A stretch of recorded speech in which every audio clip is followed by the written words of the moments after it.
I know I'm sorry people are not properly seated, and I'm going to try to be brief, 20 minutes, so to leave time for questions or for complaints. And this is the title of a book which I am finishing, and very soon, it's finished actually. Now it's not yet published, and it links up ecological economics and political ecology, as I have been doing already for some decades.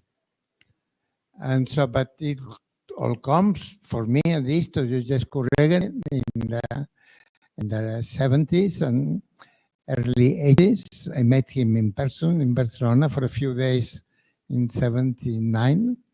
And he had already published this book, The Entropy Law and the Economic Process. And now we have accounts from the Vienna people, from Willy Haas and Havel and Krausman, and people who have been in this conference, at least indirectly, showing that a few years ago, 3 or 4 years ago, and now it's probably going up again, the amount of materials, if I ask you how much money you make in the year, or myself, because of the tax returns during the month, I know more or less how much money I make every year, so I can multiply. And more or less, if I were an average citizen of Catalonia, I could calculate the GDP, isn't it? But if we ask people how many tons you are consuming every year, anticipating most of it as entropy, well, in this room, many people would know, but outside the room, not many people would know. 100 gigaton, 1,000 billion, American billion tons per year is about 13 or 14 per person per year, with, of course, with great differences between rich and poor. And of these, less than 10 tons are recycled. So there are conflicts at the commodity extraction frontiers to get the supplies for next year, like 92,000 million tons, or perhaps 93, 94, 95, because coal is going up and oil is still going up and gas is very rapidly going up, but also the materials for the so-called electrical transition, and also conflicts from the recycling, isn't it? Because the recycling also might be toxic to some degree. So this is why there are so many environmental conflicts if one takes a sort, what I call sometimes a vulgar materialist position. Vulgar materialist means a really materialist position linked to material and energy flows. And this is what we learned from Joseph Kuregen. This is 51 years ago in this book, and then it's already somebody showed it a few days ago here. No, Gian Pietro did, isn't it? So it's going up and up and up. Many of you are young people, which is good for you. But when you are not only 64, as the Beatles sang, but 84, as I am approaching soon, well, this will be perhaps 400, I'm sorry to say, but very likely 460 parts per million, isn't it? If you are now 25 or 30. There is too much talk about 1.5 degrees or 1.3 degrees, 2 degrees. This is real nonsense. I mean, what matters is this, which we know translates into degrees of temperature. And I found again that Joseph Kuregen already in 75, although it's not the main topic, his main topic was rather peak oil, if you like, or the exhaustion of fossil fuels. Already in 65, he knew, everybody knew actually in science that there would be an increased greenhouse effect. Please read this. This is footnote 25 in this very well-known article, also translated in Spanish in Mexico, in El Trimestre Económico. And he says this, the accumulation of carbon dioxide will have an increased greenhouse effect beyond the natural greenhouse effect. And this thermal pollution could prove to be a more crucial obstacle. So Joseph Kuregen knew, and Herman Daly knew, and I knew when we founded we all knew in the Ecological Economic Society since the very beginning. Nobody has doubted for a minute that the greenhouse effect was a reality. I don't know how they managed to make this debate about whether it was true. It's a bit we're in Pisa, isn't it? It's like Galileo and the sun and the earth. There are, as you said before, there are truths and there are lies. And in between, of course, there are some fuzzy terrain, but lies are very clear what lies are. And to deny the greenhouse effect. And this is another proof that this was not from 1912, but this is in a newspaper in New Zealand. And this was from a press agency, so this must have been published everywhere in the world in English. And it says the furnaces of the world are burning 2 billion tons of coal. Now it's not 2 billion, now it's 8 billion tons of coal, no? 4 in China and the rest elsewhere, plus the gas and plus the oil. And they said, I hope you can read, and this takes to make the air a more effective blanket. I like a more effective blanket and so on. So I leave this greenhouse effect aside, but this is part of the study of the social metabolism. And what my own point of view is that the social metabolism and the changes in the social metabolism and the environmental conflicts or ecological distribution conflicts, as we have called them since Martin O'Connor and myself and other people in the 90s, early 90s. So environmental conflicts, social metabolism are two sides of the same coin. Well, and there is a third side to this coin, which would be valuation, isn't it? All these environmental conflicts express different languages of valuation, which are not commensurate, cannot be reduced to money, for instance, or other ecological measurements and so on. I'll come to this to the end.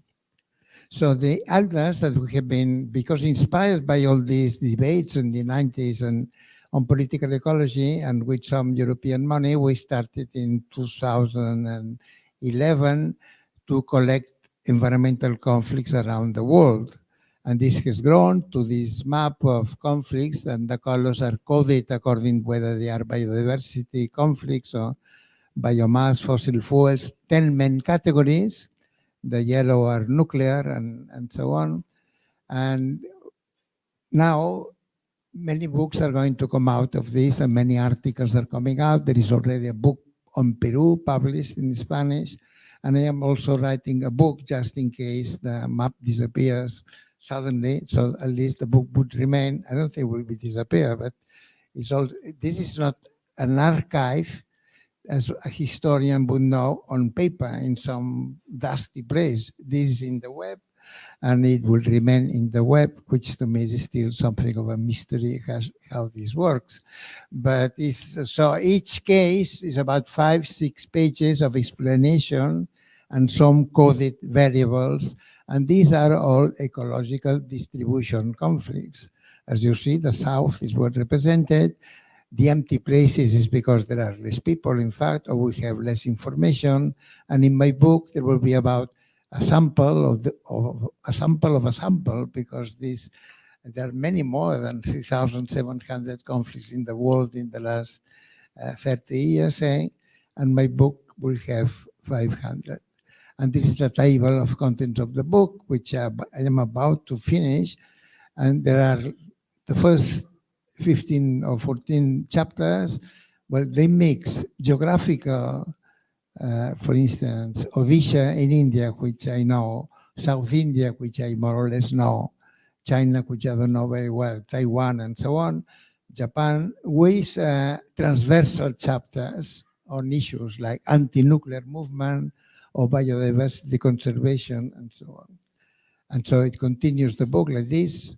For instance, sand mining for minerals or blockade and climate justice. And I'm sorry, I missed a chapter on the military and environmental injustices, but we have cases like Vieques in Puerto Rico and Mururoa with the French nuclear test, and Nova Zemlya with the Soviet nuclear test, and the Nevada semi-palatines movement in Kazakhstan in 1990.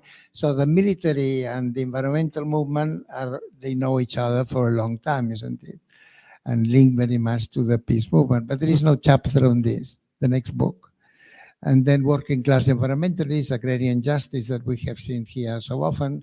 Just before there was something about animals in concentration camps for animals, which are called CAFOs, no?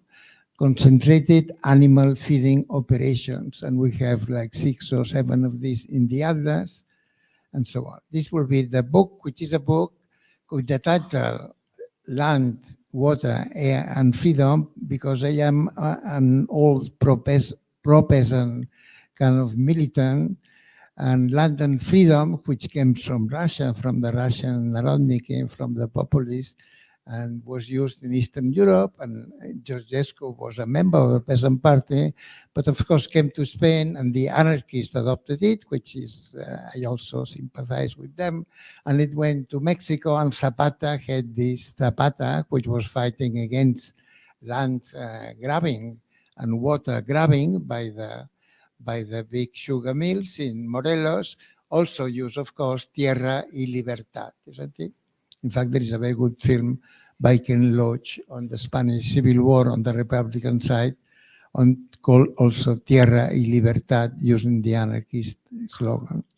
So this is the book, which of course has many subtitles in each chapter, but I want now to move to a more theoretical point of view. Why there are so many environmental conflicts? Well, we can study this from the point of view of political ecology, from the point of view of the social metabolism, but also from the point of view of social movement theory, as Donatella della Porta in Florence and so many other sociologists, political scientists, and could they explain that social movement, there are many social movements. Feminism, for instance, is a very important, more important than the environmental movement, in my judgment.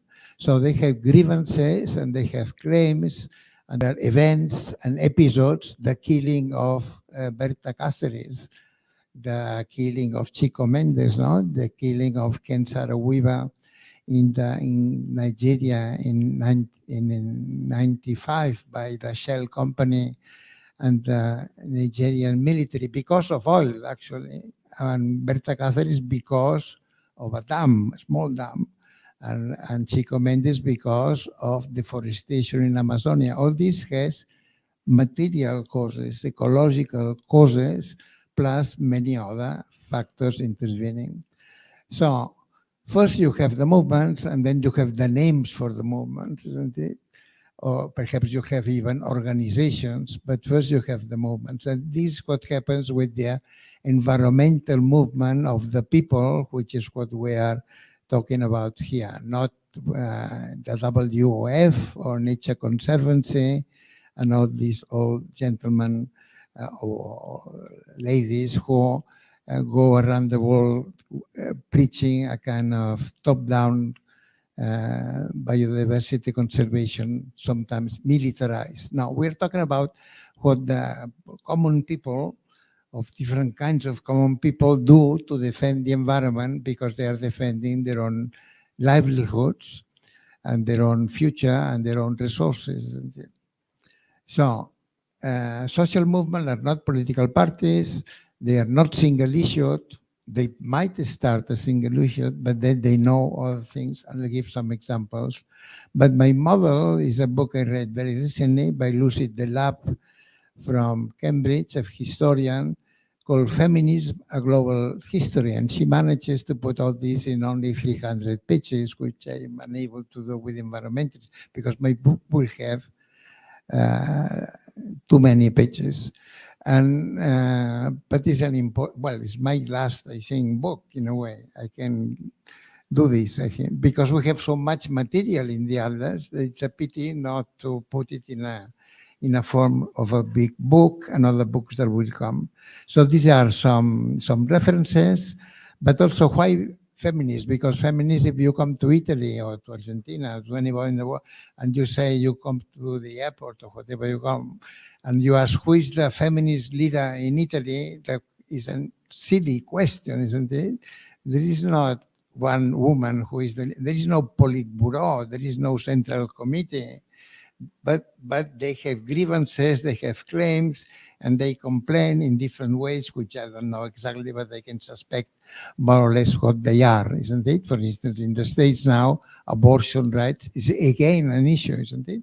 So this is how social movements work. Without, if they are going well, they don't have chiefs, and they just are based in this kind of grassroots kind of thing. For instance, Friends of the Earth, I mentioned here, it exists in many places. They are worthy people with a seat in Amsterdam, but they are also in Mozambique, they are also in Indonesia, they are in Colombia. Sometimes the local people affiliate to Friends of the Earth as protection against their own government, but it's not that they are running the show in any way, isn't it? And in Argentina, they don't exist, and despite a very strong environmental movement, anti-mining movement. So now to come to some empirical findings, the categories of social actors that we find in the Atlas, if you start from the bottom, you see there are local environmental justice organizations, neighbors, citizens, peasants, farmers, a lot of local scientists and professionals who could be lawyers or real scientists intervening in the conflicts because the activists ask them to intervene. And then indigenous traditions. So we could study here the anti-Coltano, anti-military movement in Pisa in these weeks and see exactly who are the militants and which profession they have and whether how they are socialists. Obviously, they have one woman leader that we help, but I hope she's a transient leader, and there are many other people involved, isn't it? This is interesting for social movement theory and for the theory of the environmentalists of the poor and the indigenous, which I would call today rather perhaps the environmentalists of the people, although this sounds a bit populist, but this is what it is. And we have the frequency of mobilization forms, of repertoires of contention, as they call it in social movement theory. And some of them are quite tame, partly because the people are very usually afraid in many countries, but also because they start with this, with official complaint letters, but also there are street protests, if you can read these small letters, and public campaigns and lawsuits and objections to environmental impact assessment. This happens quite often, blockades and so on. There is a little bit of shareholder activism that we hope that our map, our atlas can help. And this is more or less the description of this environmental movement in which some of you sometimes have been militants, I'm sure, but you became academics and you cannot work anymore. You have, you have no, well, you are a bit old like myself, and I can not go. I could do a hunger strike, for instance, which is a very quiet activity, but I could not be in a march against the police, for instance, probably. So there are many articles, as I said. If you look at number 3, is the most famous article we have published so far in Global Environmental Change, Environmental Conflicts and Defenders, and is based in 2,500 cases in the Atlas. So we are doing comparative political ecology and comparative statistical political ecology. And Senia Hanasek was here yesterday doing this, and there are some people in the conference who have been showing some papers based on statistics with 100 cases or 120 in Central America, or could be 3,000 cases around the world on some topic. And I give here example in Puglia, which is not against the military, or there could be, is against gas pipeline. You know how topical have become the gas pipelines coming from Asia, Siberia, isn't it? From the Yamal Peninsula with Gazprom and Novatek and the Total oil company from France. We show in one of the sessions here a photograph of Patrick Pouyanné, the Total CEO, with Putin on one hand and Macron at his side, all of the three smiling a couple of years ago. I don't know whether it would smile now, because this gas comes from the top of Siberia, and there are indigenous people here and reindeers which have been this place. This is in southern Italy, in Puglia. They have lost this bottle thing, but I put it also because you see that they translate not in anyone's backyard, which comes from the US, against the NIMBY interpretation.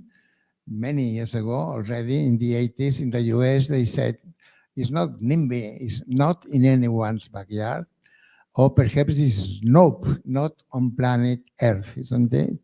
So here they have translated ni abi into ni qui, ni altrove, which to me is very familiar because it's almost the same words as in Catalan, and Catalan we have used this already.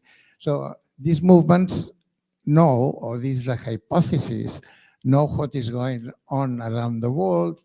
Not always. There was a paper here about anti-coal movements around the world, including in India. And in India, of course, there are many, in everywhere, local reasons to be against coal.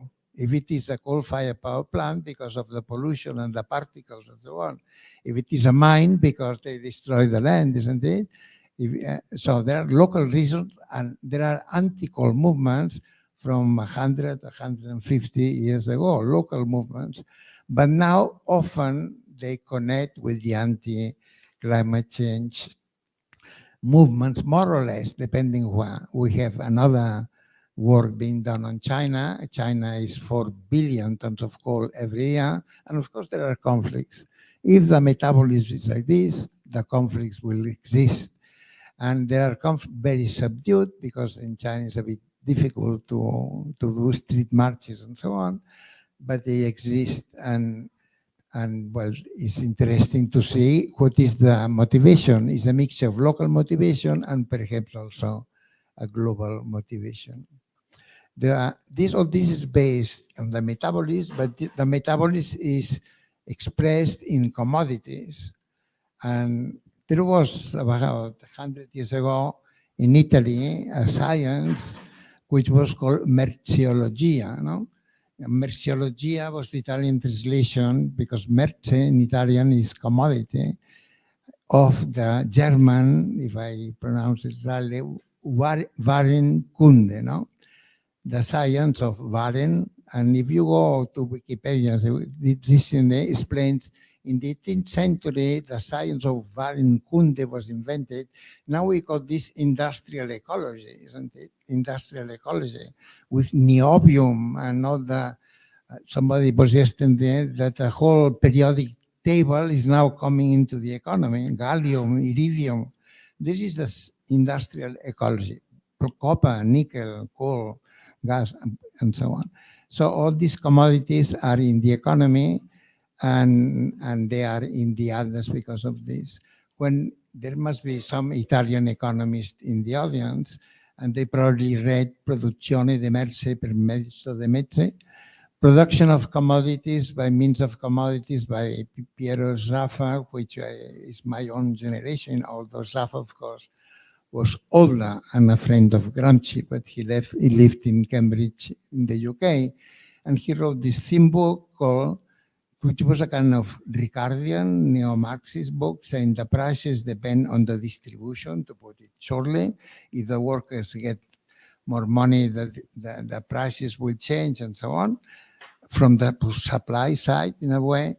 But production of commodities by means of commodities. I think this is metaphysics disguised as Ricardian Marxist economics, because commodities are not produced by commodities. Niobium and iridium and copper and so on have been produced by very long geochemical or biogeochemical process in the last 4,500 million in the planet Earth, and perhaps a little bit also outside the planet Earth, isn't it? Therefore, the production, I understand that in economics, made a lot, it's interesting to look at the economy from this point of view.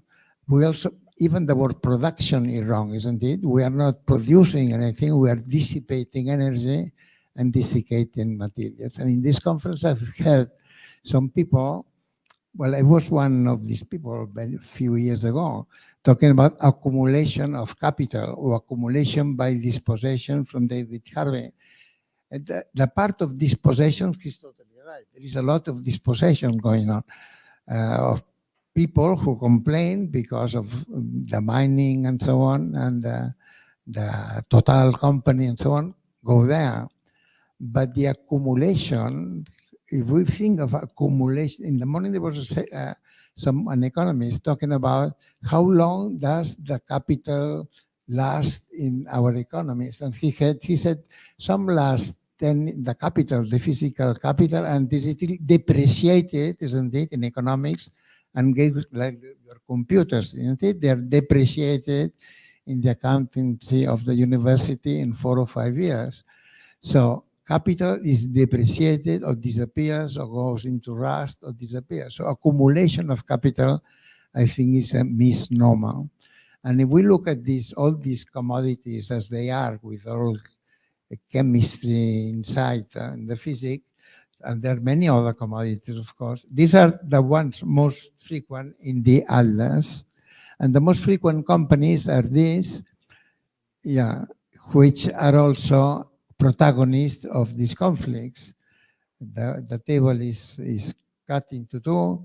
So number 11 is Billington, but number 12 is Sinohydra from China, and so on. We have the 50 top companies, not in the world at all by money, because Bill Gates and so on are not here. The top 50 extractive companies, one could say, isn't it?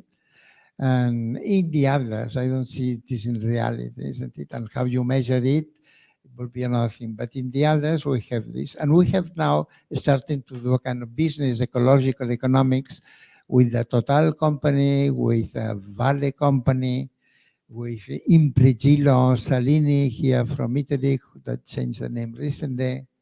And we can do this forever now. We have the method, and we can start, we have information from the others, and we can see, well, we could even try to calculate environmental liabilities. So very briefly, global environmental justice movements have common slogans, iconography. The actors can be this, is an environmentalist of the people in general. Some people who come from Gramsci call these environmentalists of the subaltern, isn't it? The languages of valuation, I want to insist in this because the contribution from political ecology to ecological economics is to show the whole debate in ecological economics about valuation, and now in the EPPS with Eric Gomez, if he's here, and Unai Pascual and so on, they have convinced provisionally the IPBS not to put money values to environmental services and to talk about plural values. Oh, this has a long discussion in ecological economics that we have more or less won among ourselves, but I don't know outside. And this, when one looks at the reality of these conflicts, or the reality of these conflicts as they are recorded in the others, no? Then we see that the people express many different values, and they have different cultures, different, what I call, different valuation languages, which are incommensurable. As Otto Neurath had already said, William Kapp had already said, William Kapp would have loved the others, because this cost shifting wholesale, isn't it? Many cases of cost shifting around the world. So, and the last thing is already, the last thing is that the conflict, as Clive said, between economy and the environment is not only very important for the future of the planet ourselves, which is quite important, is also important intellectually, and we cannot get around it by, as they put here, pious invocations, which in Spanish would be jaculatorias. There must be some Italians in the audience used to say Ave Maria Purissima, or Mamma Mia, no, but San Gennaro, or no, whatever. I don't know in Pisa who is the favorite saint in Pisa to help you in case of need. So these are pious invocations which and I have a collection. I haven't put, but circular economy is my favorite one now, because the economy is not circular. The economy, to go to a win, is entropic, but it's not just entropic. It's 92% entropic in material flows, going up probably. So this is not fiction. This is the reality. The circular economy is just nonsense, to tell the truth. And Gianpietro has been talking about this also in this conference and all the rest. So you can make your own litany of these from Frau Harlem Brundtland, from the Brundtland report or even before. And I have a litany which I put in my Facebook because I am old-fashioned. I have Facebook, and which has like 25 now. Like this ora pro nobis, some are ora pro nobis, or some I put creation, but there are pious invocations which are not going to solve the issues, I think. I don't know whether these Catholic jokes make any sense to you about creation. Yeah, thank you, John.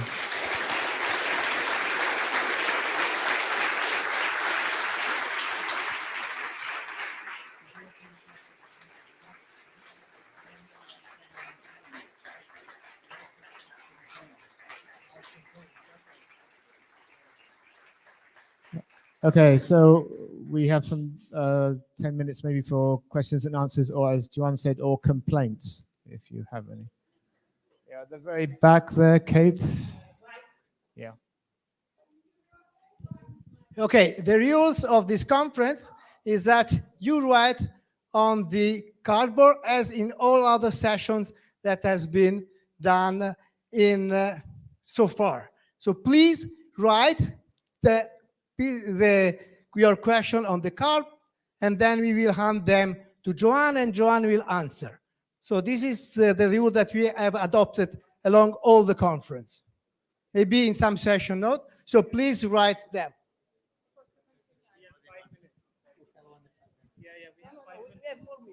We will have more minutes, so you will have time to write.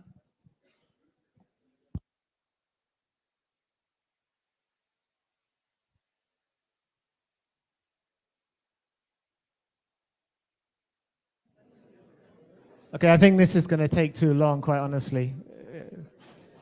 Kate, why don't you come down here and ask your question while we're waiting for everybody to write theirs down and to obey Thomas's rules. Why is how many? No, I have to read it now. Come on, I respect Tommaso.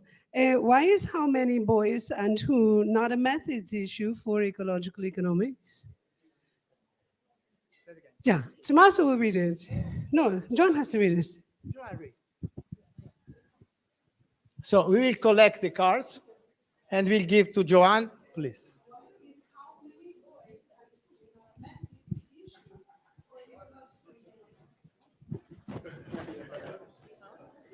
Thank you.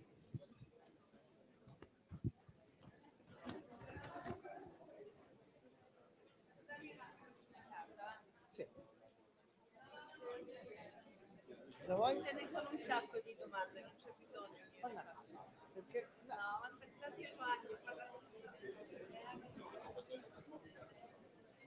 partito un quarto. I think she's asking, well, we are very old friends with Kate Farrell, and maybe a little bit surreal, but she said, why is how many boys and not so?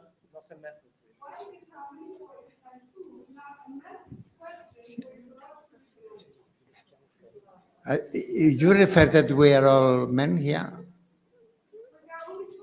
Yeah. Oh.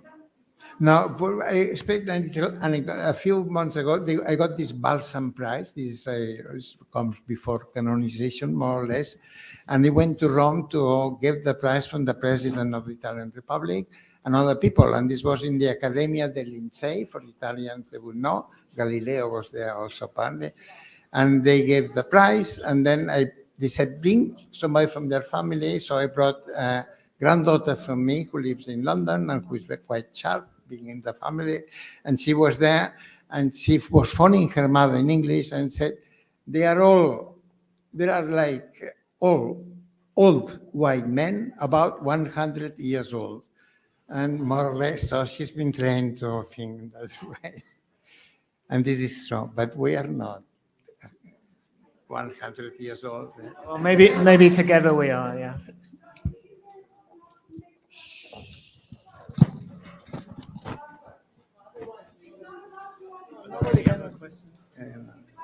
The method question.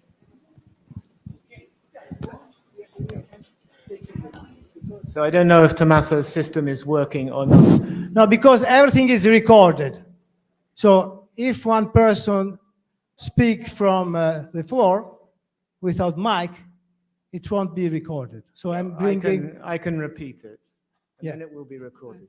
All I wanted to say is that I think it's a methodological issue. If we're serious about saying that, Okay, That Kate, the- but we think you've had your question, okay? There are other people it in the wasn't a audience. question, Clive. Okay, well then you've had your comment. So if there are there other things? Yeah.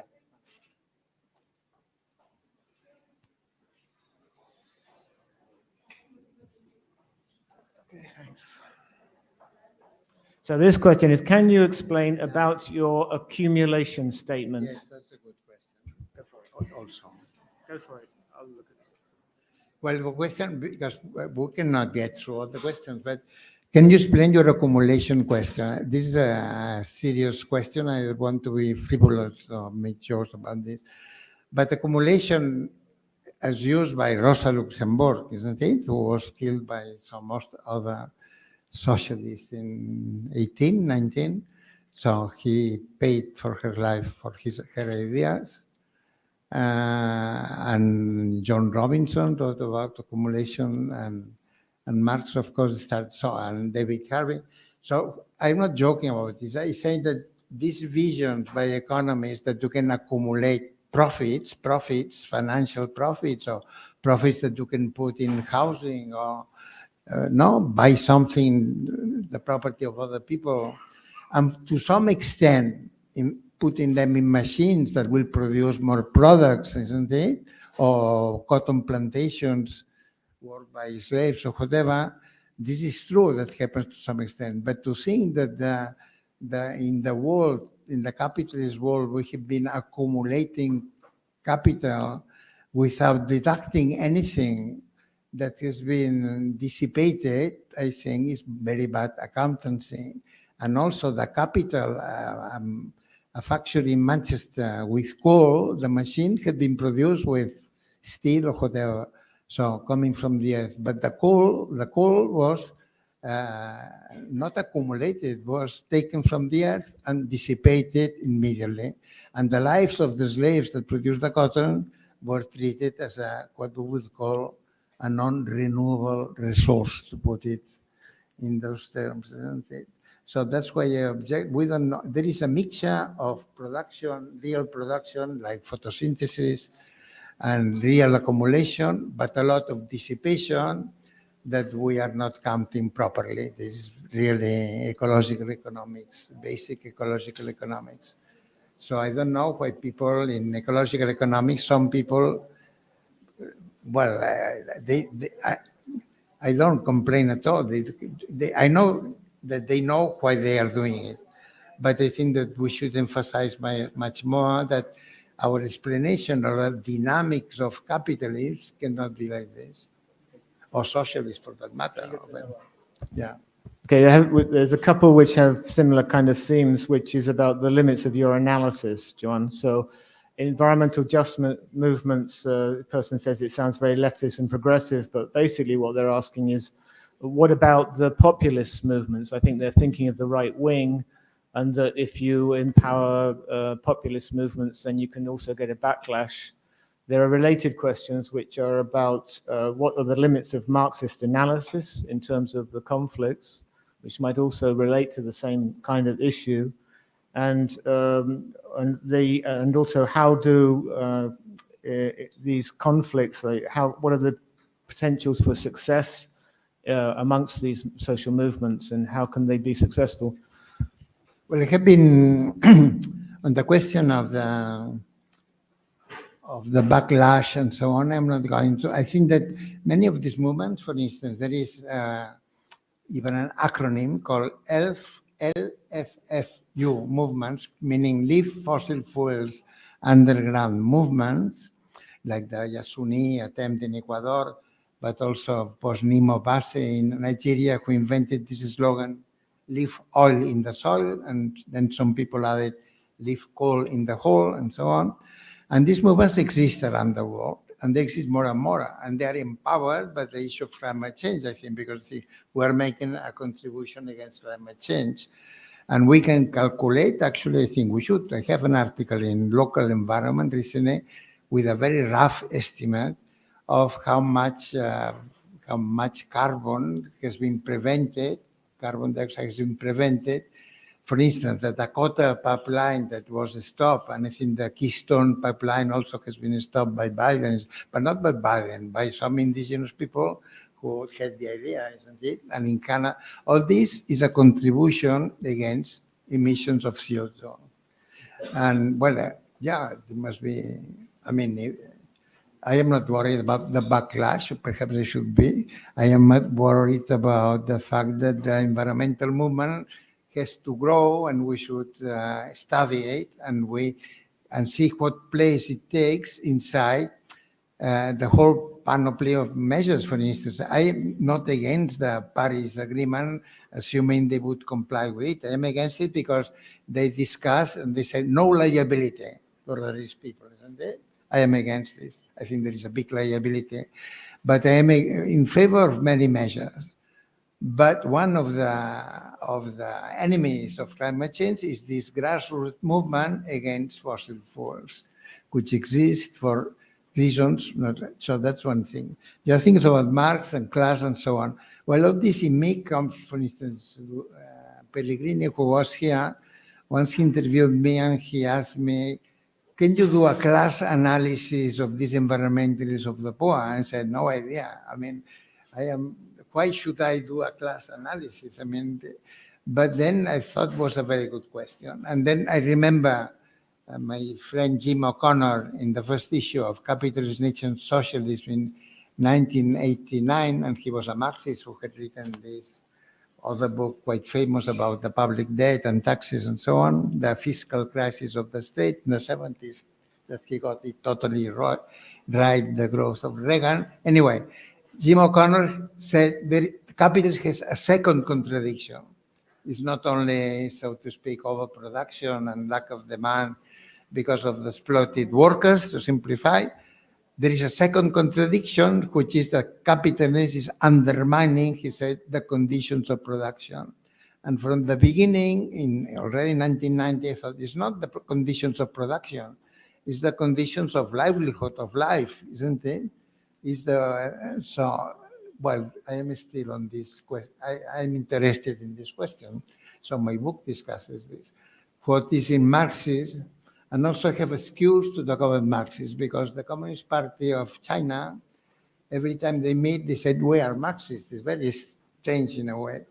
But of course, they come from Marxism and from Leninism. And no, it was founded in 21. And Mao has been in this from the beginning. And the Communist Party of China is going to last for another 200 or 300 years, I think, if their economy goes well. I'm joking, I don't know how long it will last, but longer than myself for sure.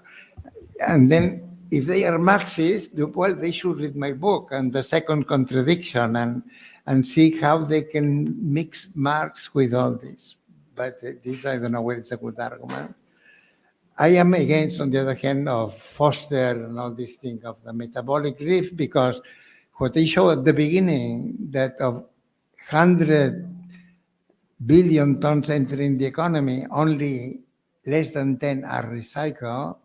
This is an enormous circularity gap that we have calculated because of Bob Adams, Marina Fisher-Kowalski, and so on. We know the people and industrial ecology, and Mario Giampietro, who is here, and not because Marx wrote about Liebig and nutrients in the soil and guano. Marx wrote this and then forgot about it, and nobody calculated this.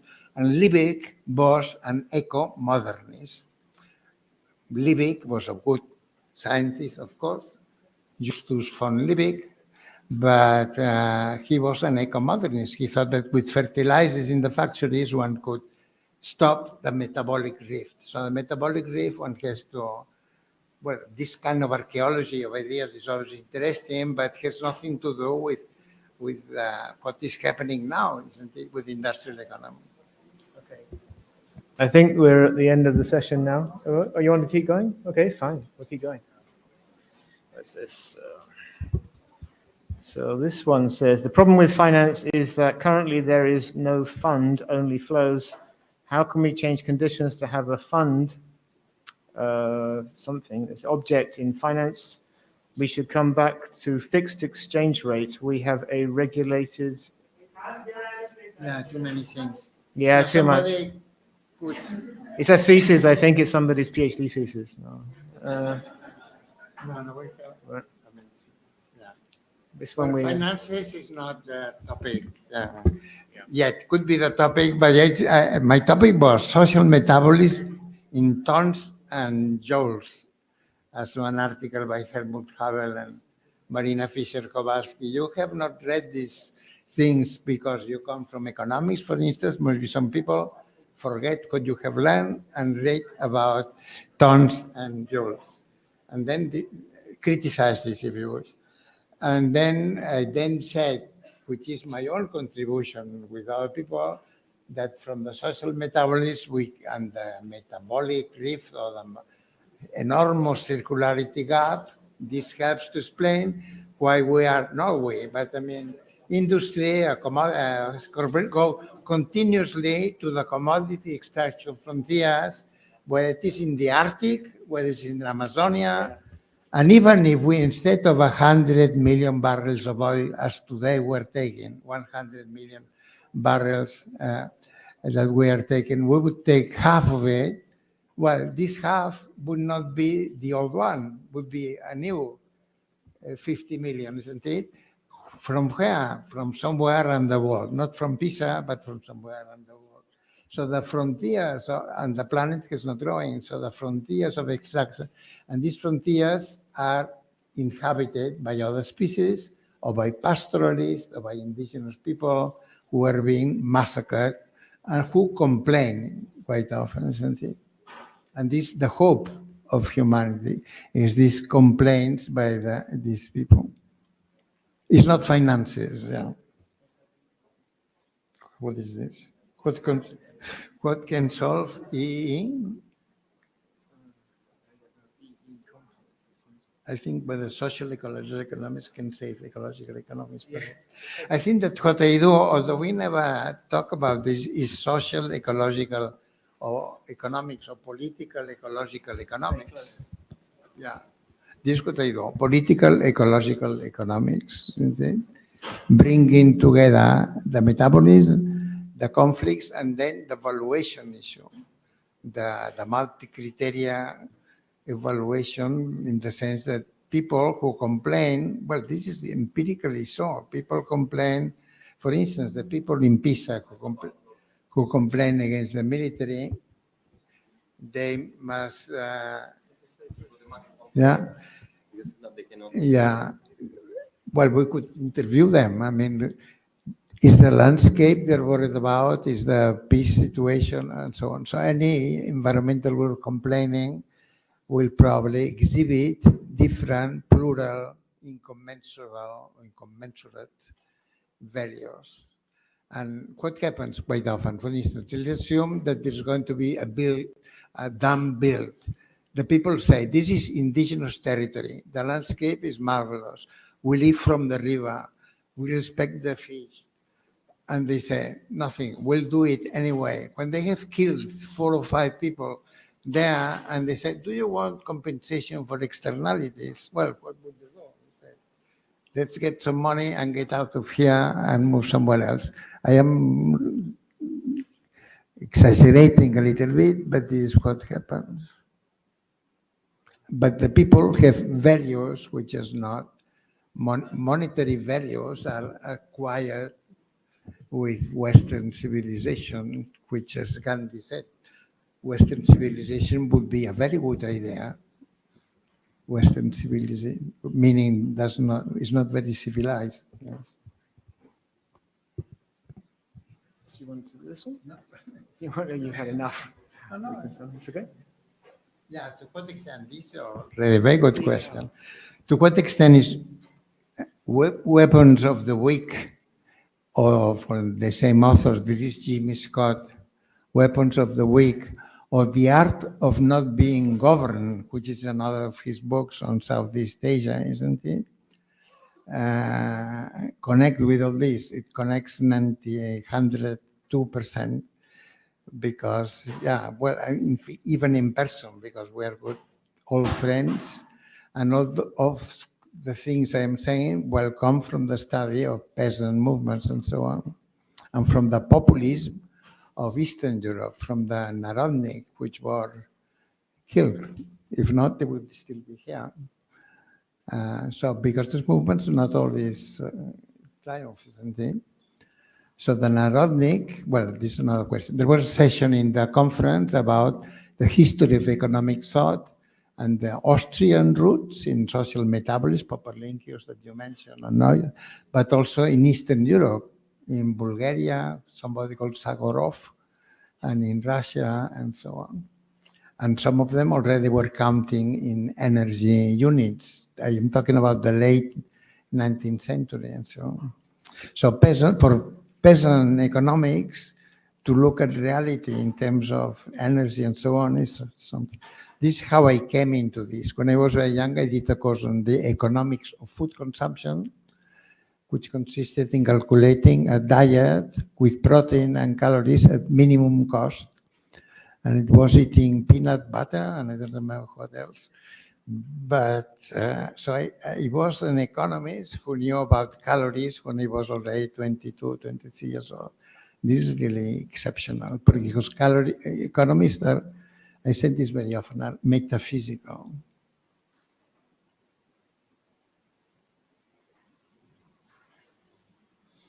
Yeah, well, this would be for, no, whether there is any pattern in the means of a struggle, an outcome of environmental struggle. In the Atlas, we do these statistics and we classify the conflicts whether they are successes or failures, or we don't know, or the people entering the case doesn't know, in environmental justice, where there's a lot to be discussed, what we mean by this and so on. But about 20% are cases of success in environmental justice, isn't it? And I hope that the one in Pisa will be one of these. Well, this is a number, isn't it? But what I think is that there is no environmental movement, persistent one, including the student movement in Pisa, assuming it has existed from time to time, if they do not achieve a success from time to time, because if not, they get discouraged and they give up. And this, I think, is a rule for social movements, but this is really my own view. But if you think a movement without any success in 500 years, I don't think they would keep up. Well, perhaps if they believe in, yeah, they are evangelists belonging in the second coming or something, but if they are more terrestrial, then they would come. And this is why the feminist is growing, because of successes, isn't it? Some successes, some failures, and so on. So. Okay, thank you, Ron.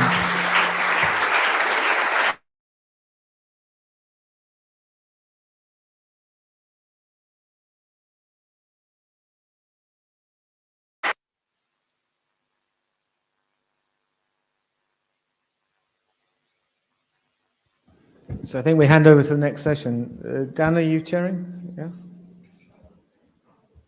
I think Roman is chairing the session, but we'll get everything set up right now. Okay.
I think we have to move to one side.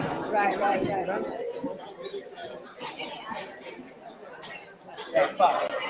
Hi, sorry, excuse me. Yeah, sorry. I have an announcement.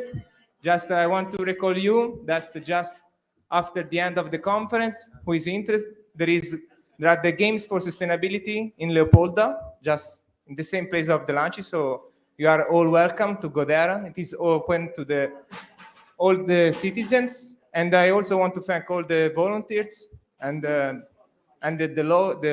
local organizing committee. But it is quite warm. And let me, sorry, but it's quite. And in particular, I want to thank Tommaso, please. He was a very, he put,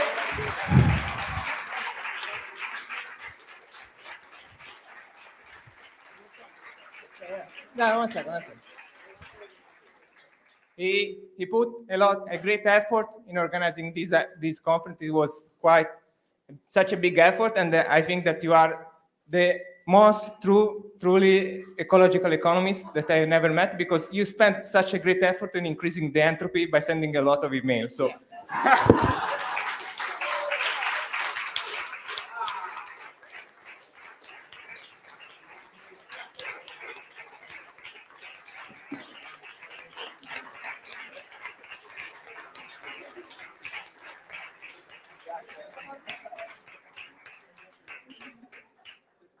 And also I wish to thank this guy and his classmates, because they are volunteering for making a documentary about the conference. But now we have to go straight to the round table, because we have the round table and then the closing.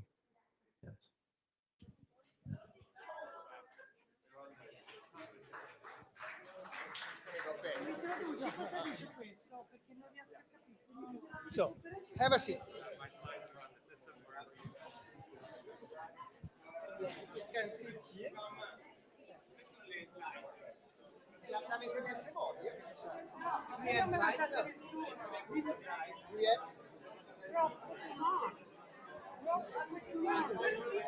On what? On the Google. Okay. Yes. No. Yeah, do you have a pen? Yes. Pensi che sarò linciata se dico che in questo momento è meglio che la TAP sia stata fatta, perché sennò nessuno di noi ha proprio acqua calda nelle camere. No, ma la TAP non ne frega niente a nessuno, Giuliano. L'ha detto lui, Vabbè, ma già visto c'è già molto conflitto. Saranno alimentari, non saltare sul fuoco. No. Allora posso dire che sarebbero upset se calcolassero la quantità di energia che è consumata in quest'anno. No? Non devo essere conflittuale? No, sono solo io che posso fare il conflitto. Ma questo però è economia. No? Non si può fare l'economia ecologica teorica. Chi di loro sarebbe disposto a rinunciare al cellulare? No, dai, c'è gente che vive Non qui. questi tanti vivono nei campi, vivono senza acqua corrente, qualcuno.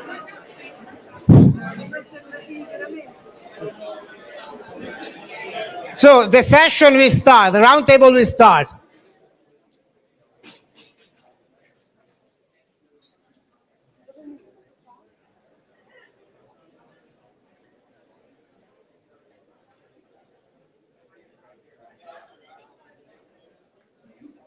Per esempio, no? Perché?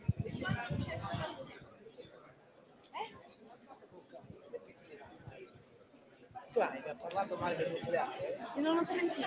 Però...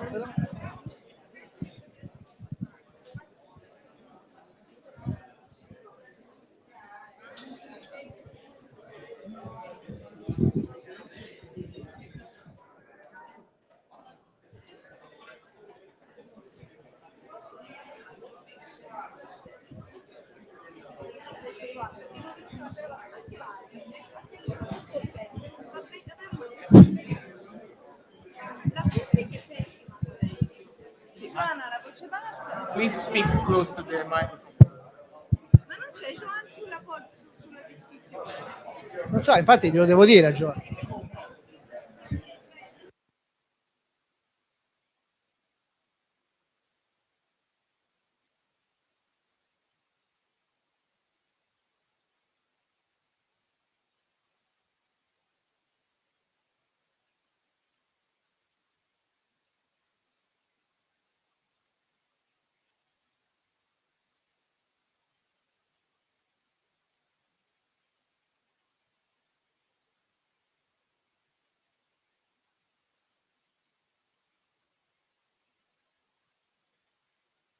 Can you speak close to the mic? Doesn't matter to me, but Okay, yeah, yeah.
Okay.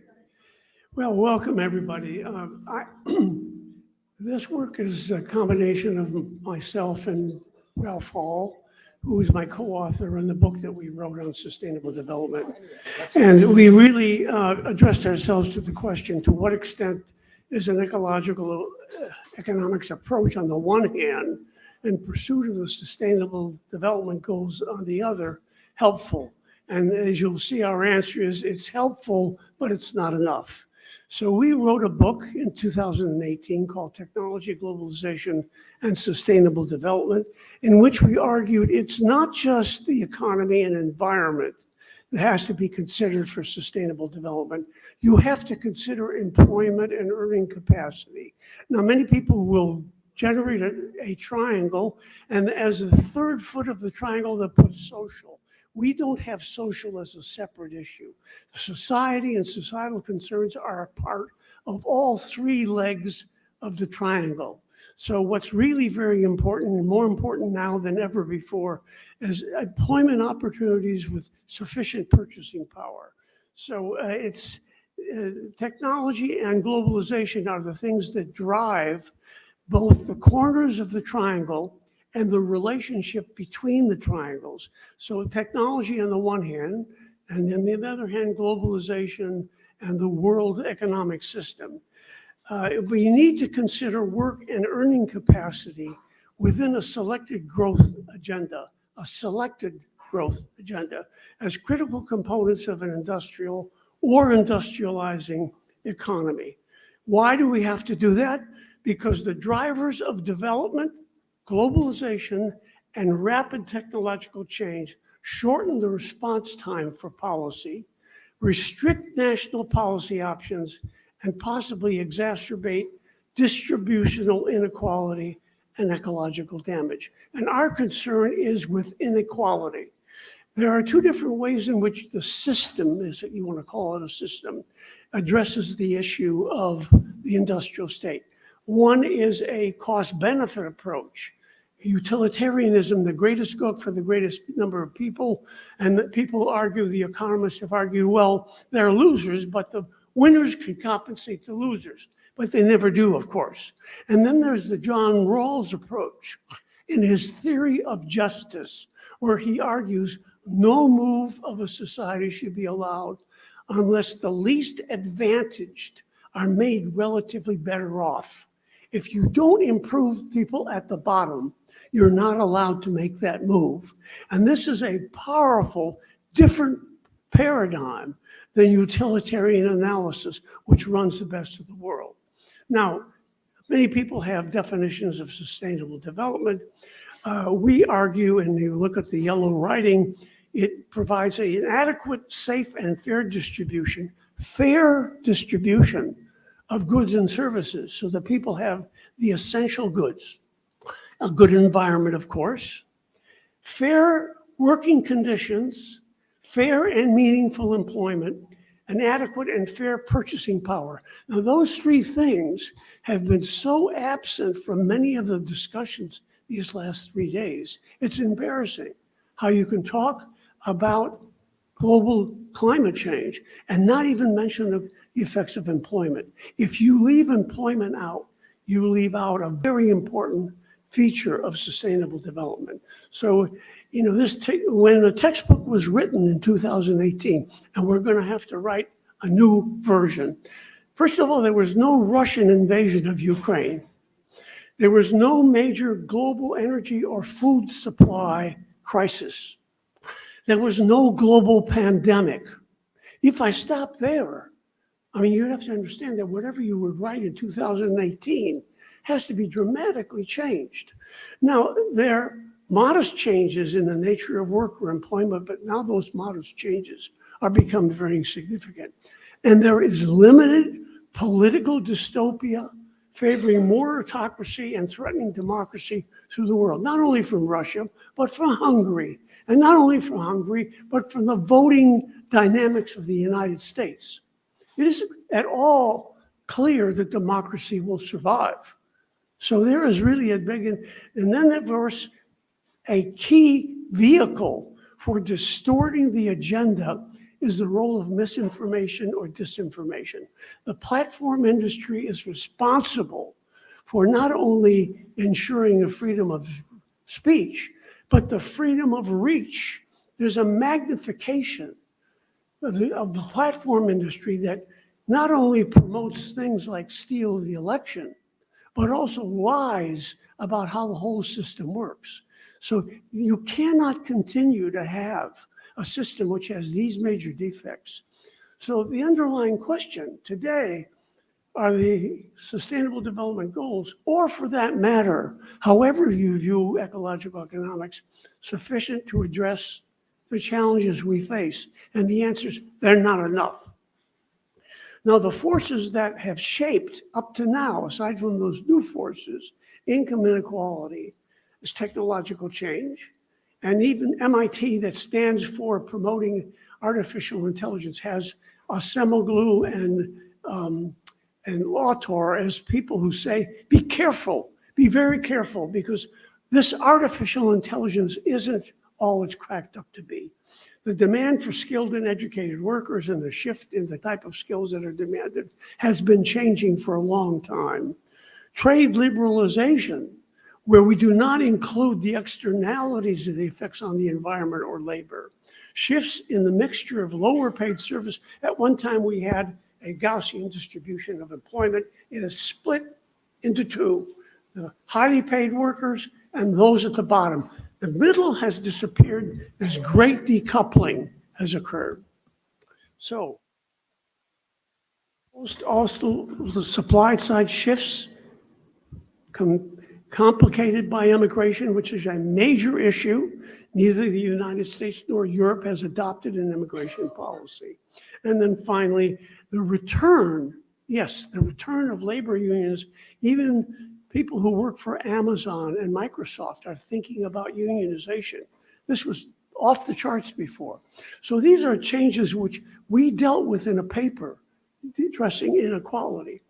But you need more than that. The classical view says, well, you've got to co-optimize systems, you've got to avoid agenda and pathway capture of the government agenda, and you have to open up the participatory and political spaces so that everybody has a voice. And we're not arguing for bigger government, we're arguing for a stronger government. So the integration of government intervention has to, in fact, recognize that government, which is ignored in much of the conversation, has to be a trustee for those at the bottom. It has to constrain, we have to constrain the influence of the incumbent producers. The incumbent producers are not going to give you the technology that you need. You've got to bring new people into the action. And the creative use of government policies to simulate not just electric cars, but a better public transportation system, a better agricultural system, a better housing system. These are not minor changes at the margin, which is what the system is looking at. And the government has to enable or facilitate change and offer visionary leadership. And borrow from the Dutch, the question, we have to ask, what do we want for the future? And we're here now, how do we get there? This is called backcasting, not future casting, but backcasting. And these are all the things that we looked at in a paper, which was published after the book, about how you render the question of inequality, and you have to use the legal system. Now, there's one thing is in yellow on this chart. Extend and expand antitrust law, misinformation, and address the platform problem. It is a major distortion on democratic operation of the state. So here's mapping the interventions that we talked about onto the SDGs. The SDGs are internally inconsistent. They don't contain many of the changes that are needed, and certainly with the issues that remain, think about it. The constraining of rogue states like the Soviet Union, now Russia, the instability of nations, so that globalization isn't doing what it used to do. Countries are seeking to be independent. And if you have every country wanting to be energy independent, there goes globalization. The continuing COVID pandemic has not been solved. Take off your mask if you want, That doesn't solve the problem. Increasing influence of misinformation is a major distortion of the democratic system. So to what extent, to ask the question, is an ecological economics approach useful, or pursuing the less than useful sustainable development goals helpful, but not at all sufficient? Things are different. We've got to apply different ways of thinking than we did in the past. Thank you very much.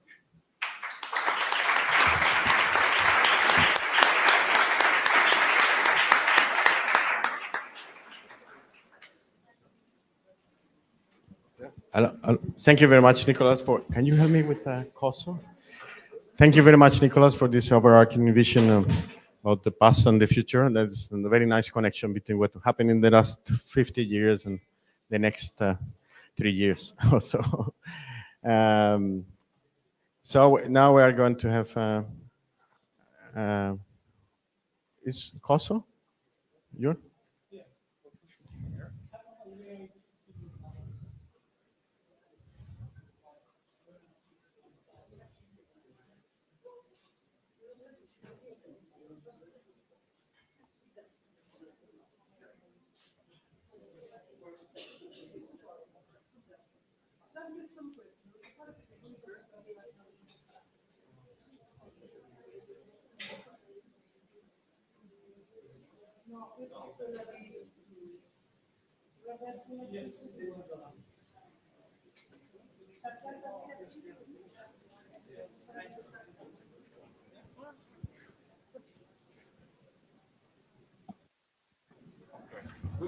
Okay, thank you very much.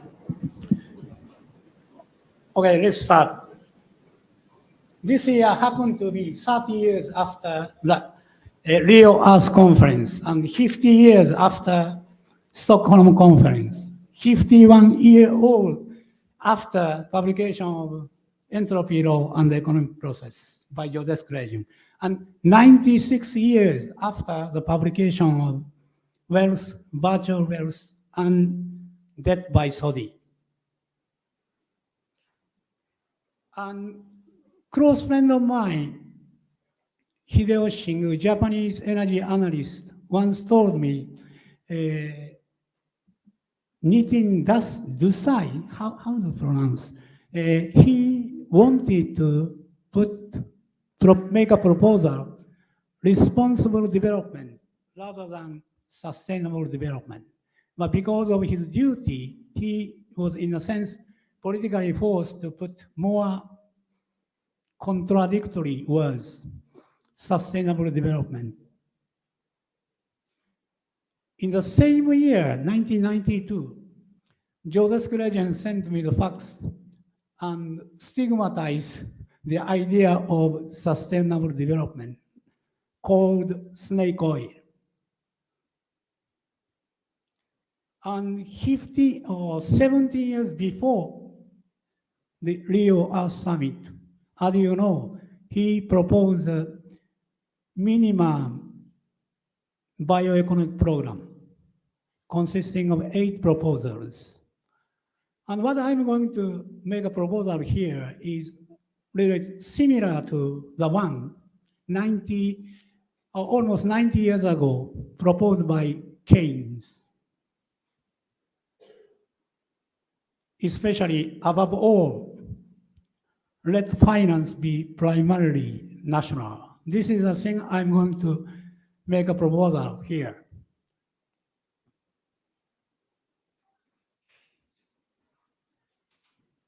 And my proposal is to have sovereign money system, eliminating 2 unnatural and privileged powers of the private banking sectors. On the other hand, my proposal is not ethical. Only biophysical concern tells us to do that type of proposal. First of all, money or any home money service, which I call general liquidity, a kind of promise to pay ultimately in terms of goods and service, which we know. So owner of the general liquidity is entitled to obtain goods and service. This is true. So therefore, of course, any individual always regards money or money substitute as a form of wealth, right? On the other hand, according to Joseph Sclagen, we know every economic process, production, distribution, consumption, and disposal causes entropy deficit, which we know according to the lesson we got from Joseph Sclagen. Furthermore, real capital produced by economic process, such as basic infrastructures, also decays over time. That is in tune with the size of the total stock of capital, real capital. So this decay as well induces further irrevocable biophysical debt, right? So money must be regarded collectively for us as a biophysical debt, potential debt. Then I make a proposal to call this duality seen from individual and coming a communal or collective vision that I call dual nature of money. You can see here, I don't know how many years ago, 140 years ago, MacLeod, well-known expert on banking system, already noticed, not biophysically, but in terms of money. So discovery that the debt is a saleable commodity. This is the most important discovery in the history of human commerce. So here he stated, banks are nothing but debt shops, and the Royal Exchange is a great debt market of Europe at that time. So then, from the collective biophysical perspective, there must be a compatibility between the quantity of energy and mineral resources embodied in the whole economic process and the quantity of general liquidity, which I defined in this way. This compatibility idea corresponds to Soddy's wealth and virtual wealth. Of course, there is additional compatibility that must be done between so-called endosomatic human population and exosomatic human population. Of course, to achieve such a compatibility is very difficult because of two unnatural powers given to the private banking sectors. Two unnatural powers I refer to, so of course, banking sector collectively using present reserve system, actually reserve rate is 0, and define the first law of thermodynamics. They can create money, of course, depending on the whole economic situation, out of nothing. This defined first law. And also, money is a very strange thing. This is the only item that can separate functional component of thing from structural component of the thing. This is a very innovative human, actually, innovations. You can see here how the institutionally separation of functional component of money can be achieved from independently from the structural component. This is the law. If you have more than 1/2 of banknote, you can immediately get additional, not additional, you can replace, you can get a new one. So in this way, money interest emerges. Even with a cashless economy, those kind of record media of information must be replaced regularly. So whatever it is, money should be, so to speak, entropically decay. This is a thing I put jointly with my coworker. You can see here, you see any goods decay over time. But you see money as a function is always maintain that particular function as money. So this one is a kind of a qualitative difference, and you can make a counterclockwise rotation, you can get a gap, right? And this is the thing I put the goods and money as a material object. And then there is another thing I like to tell you, and this is I call macroeconomic array relations. Present value or interest payment is going to become one. That implies immediately after issuing one principal, money issuer can get potentially two. Out of nothing, they create one, and they get additional one. So 0 becomes 2. And in fact, this type of thing could be called the most unnatural. This is, in fact, Aristotle did in the politics. So these two unnatural powers money are presently given to the private banking sector. On the other hand, if people really appreciate the biophysical meaning of the dual nature of money, my proposal to eliminate those privileges by way of recovering sovereign money system could be accepted. So such important change should be accompanied by elimination ultimately elimination of the IMF and World Bank. And you can see here that one type of dual nature of money. So we cannot blame Greece within Europe. Per capita external debt for Greece is not so high. And you see, my talk today is given by me, is based on joint work with. And in chronological order, I'd like to say thank you, Mario Giampietro, and Ansel Lenna, and Herman Daly. Okay, and I'm thinking about Kurosawa's very famous words given in Lang. He said, in mad world, only the mother say.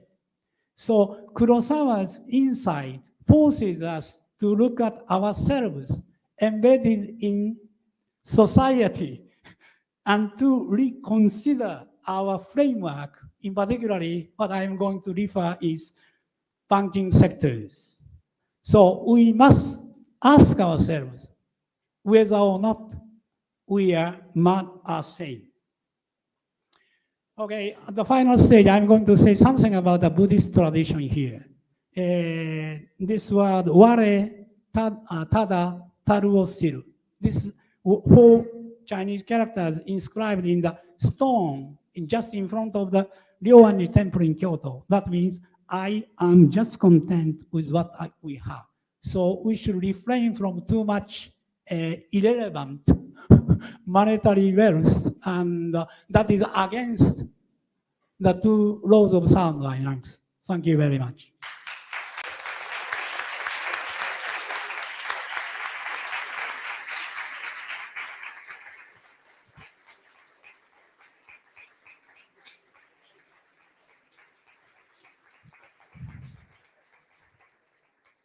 So thank you very much, Koso, for this brilliant presentation. And he has addressed a core issue of capitalism. I mean, it is how money is created and how rights are allocated between the agents in the capitalist system. And this is just based on consensus, right? And this consensus can be changed.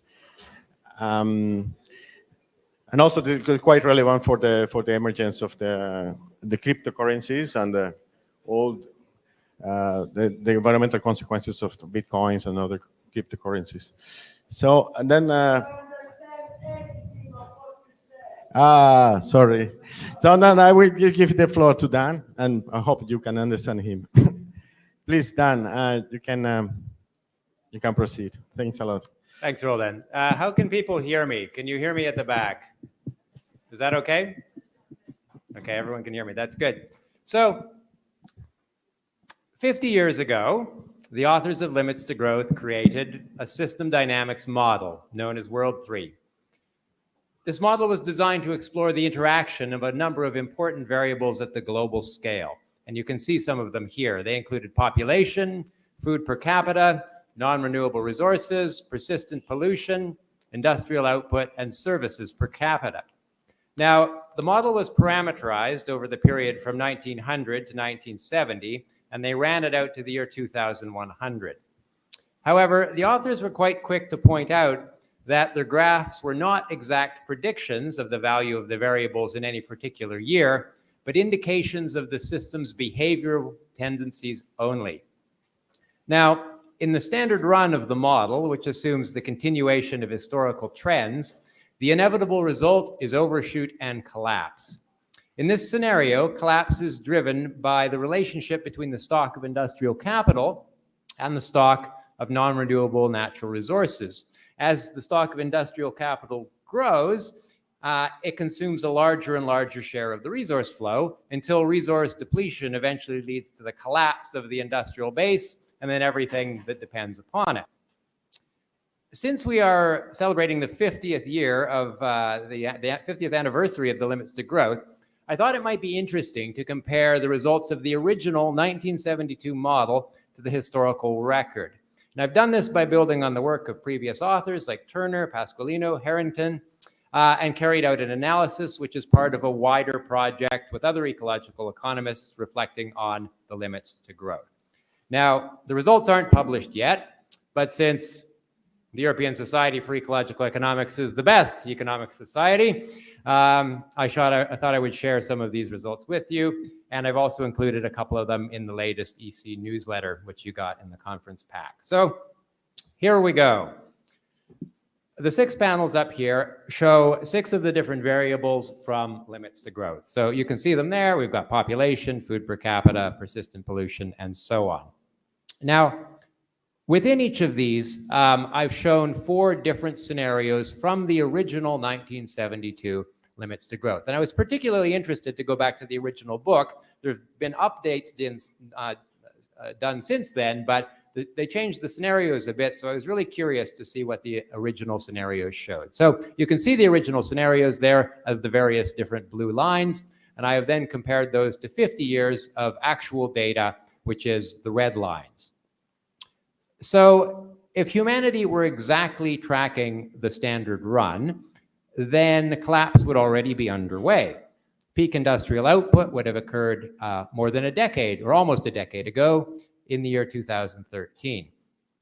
But again, we have to be careful not to read too much into an exact comparison of these results, reminding ourselves again from the Limits to Growth that the exact timing of these events is not meaningful, given the great aggregation and many uncertainties in the model. Now, one of the largest uncertainties relates to the stock of non-renewable resources. And for this reason, the authors actually included the double resources scenario, which is identical to the standard run, except they doubled the initial stock of non-renewable resources. Now, in this scenario, collapse is driven not by running out of resources, but by persistent pollution overloading the assimilative capacities of the environment. In this scenario, we end up having collapse in 2033, 20 years later than in the standard run. And of the 4 scenarios that I analyzed, the actual data most closely match the double resources scenario. It is in fact quite remarkable just how close it is if you look in particular for industrial output per capita and services per capita. I was really quite surprised when I did this, because if you think about the composition of the modern Instagram, Facebook economy, it's probably not something they really had on their minds when they created the model back in 1972. And so I find it particularly surprising that it matches so well for the services component in general. Now, the double resources scenario probably aligns most closely with our current understanding of the main environmental limits facing humanity. These are not on the source side, the main concern in the 1970s, but on the sink side. Climate change is now a much greater concern, for example, than running out of fossil fuels.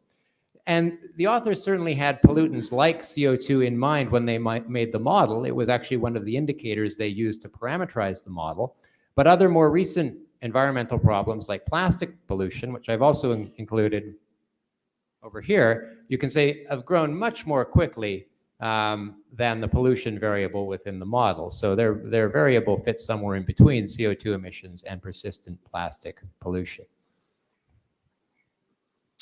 The original model also included quite dramatic improvements in technology in some of the scenarios. And these included greater resource efficiency, less pollution, higher agricultural productivity, and more effective birth control. But even when all of these technological improvements, all of the ones that they put into the model, are combined into a single comprehensive technology scenario, which is again one of the ones I've included here, collapse still eventually occurs in the model. And one of the key messages to the limits to growth is that these limits are plural. If humanity is able to circumvent one limit, then we just run into another one. Exponential growth cannot continue forever on a finite planet. The only way that collapse is averted in the model is by stabilizing industrial output and population, which you can see in the stabilized world model. However, it's really important to point out that the stabilized world model builds on the policies included in the comprehensive technology scenario. It's not enough just to stabilize industrial output and population. The technological improvements are also needed. And I think this point tends to get lost when we talk about the limits to growth sometimes. Now, I think one thing that's quite interesting is this basic finding is also repeated in recent work in ecological macroeconomics. The sustainable prosperity scenario explored in Jackson and Victor's low-grow SFC, sounds a bit like a football team, doesn't it? My favorite football team model. And in Simone D'Alessandro's model, and I think Simone is actually here today, he's just arrived back. Are you here, Simone? Maybe he's run off. He's preparing the sustainability games, I think, which are apparently his brainchild. So I think we're all looking forward to those. But anyhow,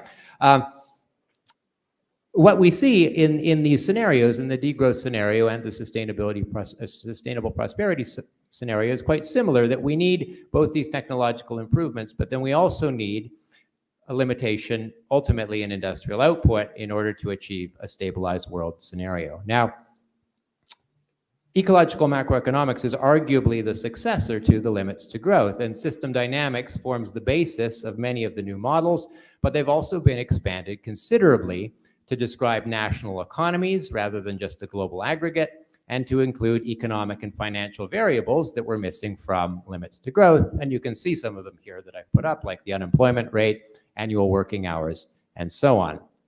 And also to test a wide range of policies designed to manage an economy without growth. And these policies range from relatively mainstream ideas like a carbon tax to more radical proposals like working time reduction and a wealth tax. And what these models show is that it's possible for economies to manage and even prosper without economic growth. Our understanding of limits has really advanced considerably since the publication of Limits to Growth. And of course, in 2009, Johan Rockström and colleagues published their very famous paper on planetary boundaries, which indicated that humanity was transgressing 3 of the 9 boundaries. This work has continued to be updated, and the most recent results suggest that humanity is now transgressing 6 of the 8 planetary boundaries, which have now been operationalized. Another important development over the past couple of decades has been research on measuring and achieving human well-being.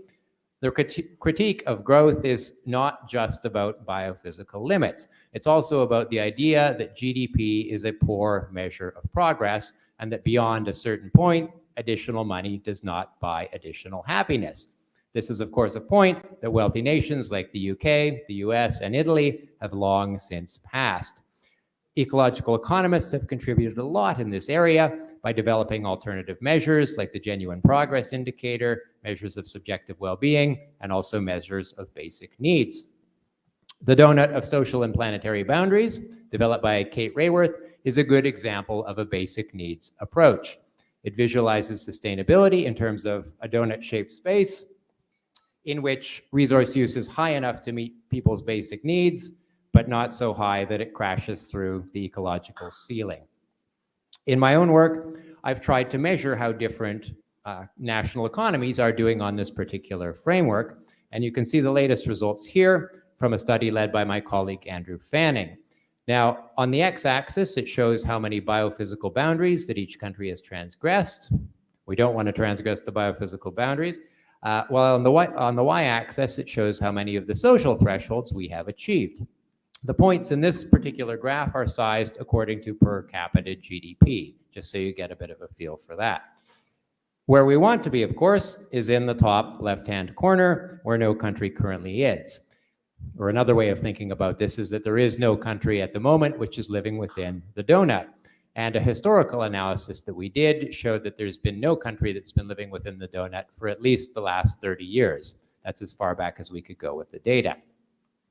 Perhaps even more worryingly, we find that countries are transgressing the biophysical boundaries faster than they are achieving the social thresholds. And this is particularly bad, right? Because it's one thing to be trashing the planet if we're making people better off, but it's quite another if we're not even making people better off in the process. So maybe we want to think about doing things a little differently, right?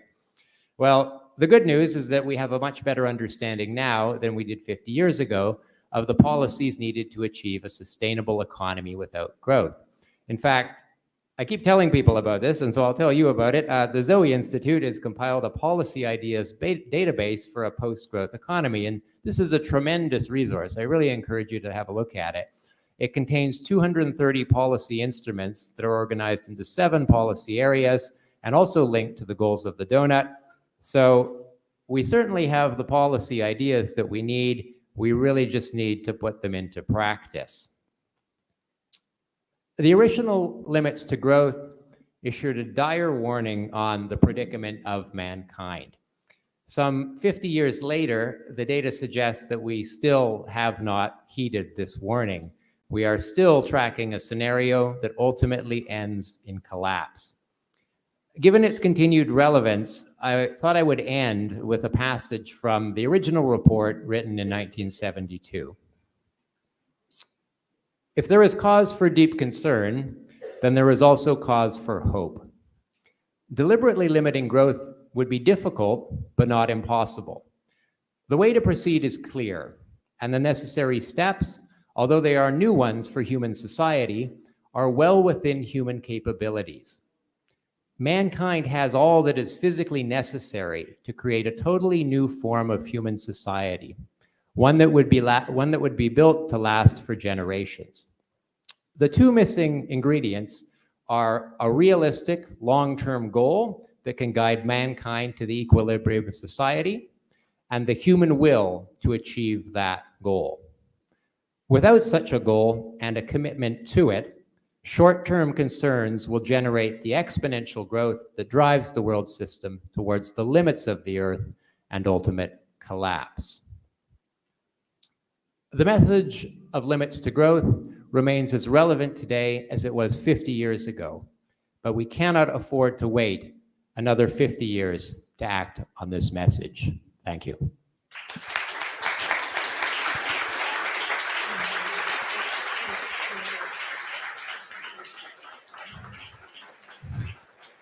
So thank you very much, Dan, for this excellent presentation connecting the past and the future. And I'm regret to say that there will be no time for questions and answers because we are running out of time, and there are other activities ahead in the program. So after Juliana's presentation, there will be no. But please, I encourage you to approach any of the speakers after the roundtable and make the question closer distance. Okay, so Juliana, thank you. Thank you to you. I won't pass any slide. And, and I'm afraid I will not be as professional as capable to make such interesting and important speeches as the other colleague in this round table. I'm an economic historian and an historian of the environment, and I would like to tell you something about Pisa University and what we did in the last period, how we arrived to certain conclusions, certain disciplines, and certain achievements, which were not the one that our bosses, academic,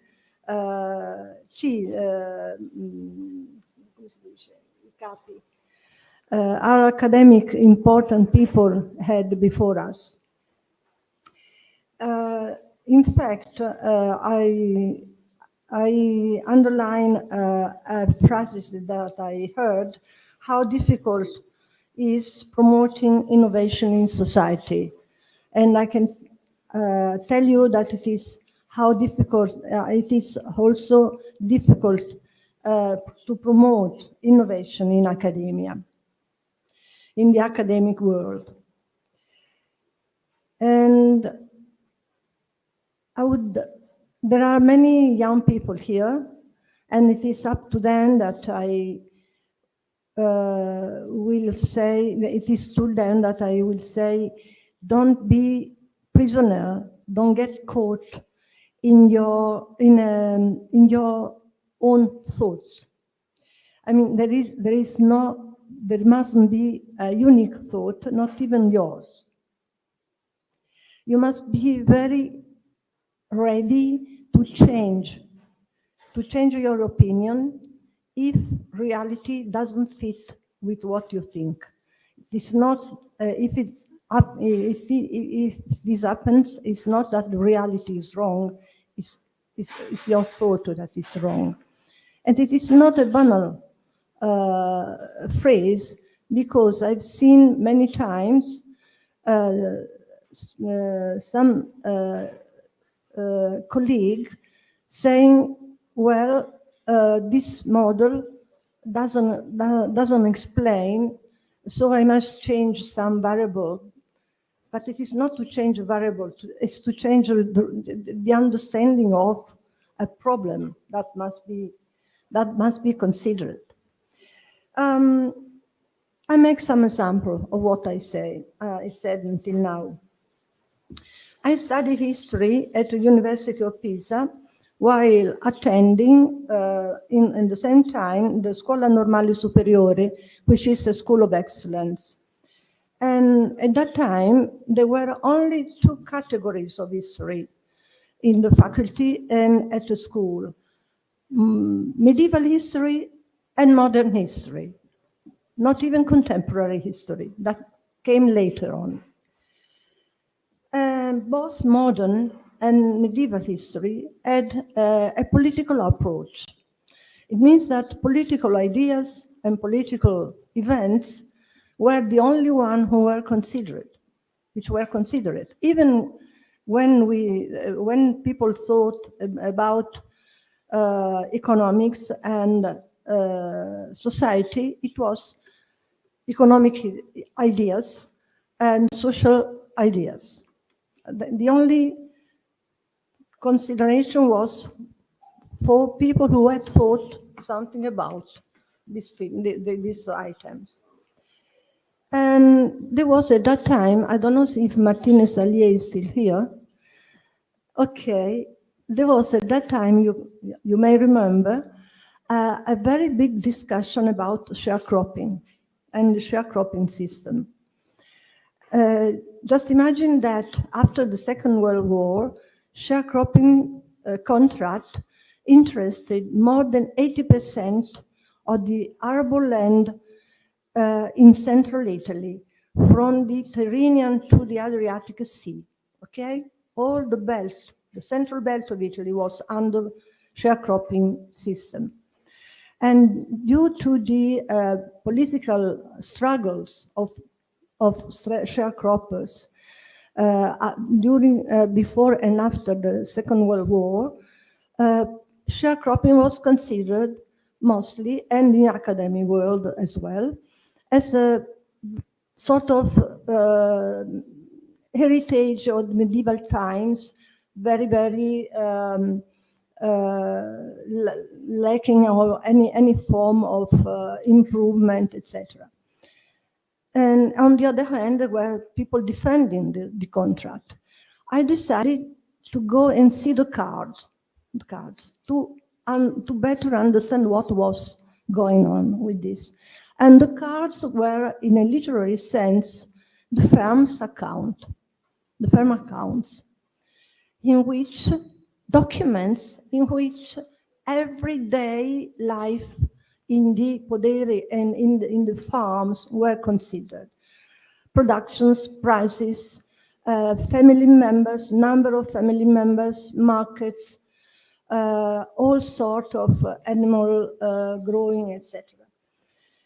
And I saw that the results were that this contract was fit either for the traditional or what the capitalist management of the Tuscan fattorie. There was no difference within the contract if there was a capitalist management or a traditional one. It was equally fit. And that was a surprise, and there was a sort of refuse of what I found. Then I moved from the micro to a macro analysis of the Tuscan territory, analyzing the first general cadastre for the Tuscan Grand Duchy in the first half of the 19th century. And my professor sent me to a famous modern historian to follow my work, and he promised to write a preface to my book when I finish. I will have finished my research, and that was a big honor for me as young historian. I was sort of moved from this promise. Unfortunately, when I finished my work, this was not at all appreciated by the famous professor, because I spent a part in illustrating all the political struggles about the cadastre, and that was okay for him. And then a second part in which I described the land use, the climate, the nature of soil, the importance of rain, the rainfall and the quantity of rainfall, etc., the demographic distribution of population, and markets and all. And said, what in the world did you do all this stuff? This is not history. And surely it's not modern history. So I won't write your preface. If you don't cancel, if you don't renounce to the second part of your work. And said, I can't. This is more interesting for me. And so no preface, okay? Failure. An academic failure, which later on became a sort of manifesto of a new way of interpreting Tuscan territory. And this, the book had a strong audience among engineers, architects, all sorts of non-historian, professional non-historians. So what I I would like to underline a multidisciplinary approach is necessary to study any territory, to study any environment. A territory is not like a cake that you can cut in pieces and give one piece to the engineer, one piece to the economist, one piece to the demographer to analyze. The cake must remain all together. And all the people must go and work together to understand this territory. And that's why the Leonardo Irta, the institute, or research institute on the territory and the environment, which helped in organizing all this splendid conference, is, as said, since the beginning, 20 years ago, a multidisciplinary approach to the analysis of the territories we take care of, putting together, working together with law experts, agrarian scientists, engineers, architects, anthropologists, but even historians, and so on. It's very difficult because languages are different, and there must be a very important work in putting together languages and asking each one, what do you mean? But it is worthwhile. Thank you very much.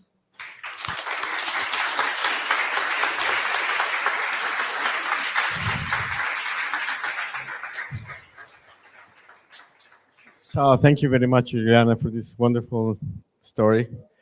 It has to do with the history of the territory, but also the history of science and the history of the university and your own history. So very moving. And and then we will pass.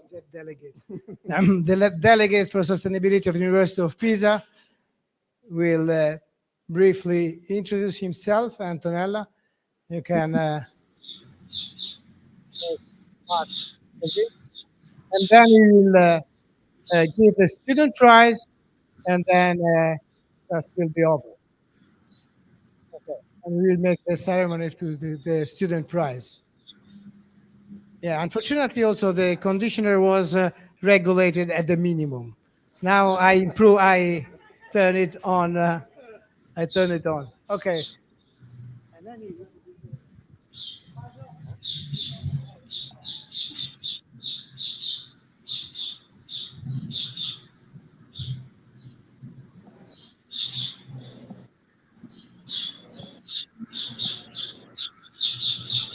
we make in several changes in the student prize. So Antonella, is Marco there? So, and also I remember you that in order to make ecological economics make more impact, now we organized games for sustainability that will be held in Stazione Leopolda, and all these, yes, it's the same was for the round table with the politician yesterday, to make our discipline to have more impact in the civil society. And the student prize competition was very tough. And so if you can resist to give the students the satisfaction of you being here during the prize, they would really appreciate that. So Marco, can you hear us? Yes. Okay, the floor is yours. Marco will just give a brief talk as in his, sorry. Yeah, go ahead. Okay. Good afternoon, ladies and gentlemen. I am Marco Raugi, and I am the delegate for sustainability of the University of Pisa. And first of all, let me thank all of the organizers, and especially Tommaso, for asking me to close in this very successful conference. I know that there were a very big attendance, and I also see from the camera view that Also today, that is the last day of the conference, the room is still full. So this means that the conference has really attracted the people. I hope that everyone has had yesterday evening a good night in the Pisa, looking at the Luminara of San Ranieri. That is an event that usually take every year, but due to the pandemic, in the last 2 years, would not be able to be carried out. So I think that I am also the director of an interdepartmental center of the University of Pisa on energy for sustainable development. So just taking some hints on the last speech, this is a real situation where we are trying to collect together many different discipline competencies, starting from scientist, engineer, law, economics, and also social sciences. And we are working on real topics, what is called in Europe the energy communities, in which it is clear that there are many expertise needed, and its expertise have to talk together. And this is also the picture that was depicted in the Agenda 2030, where the 17 goals are all linked together and all require different expertise, different competencies that need to talk together and cooperate and trying to get better. I saw that in the past days, you talk on the main topics on this kind of arguments, food, well-being, energy, sustainable finance, legal issues, reuse, recycle, and also justice.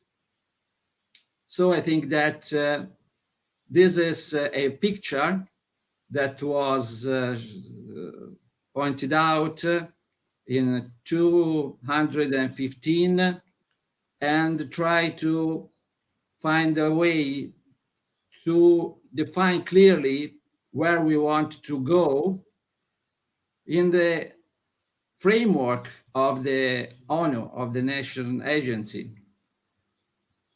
And I think that also taking some points from another speech previously taken, I also see and I agree that we are now in the presence of a very big turning point, because the recent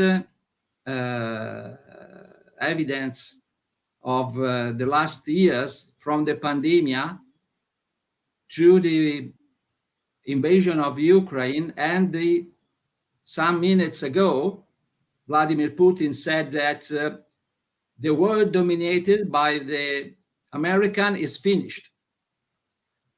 And this is, I don't know, it's simply his opinion or he will be able to foresee the future, but clearly this means that probably one of the underlying issue that was taken as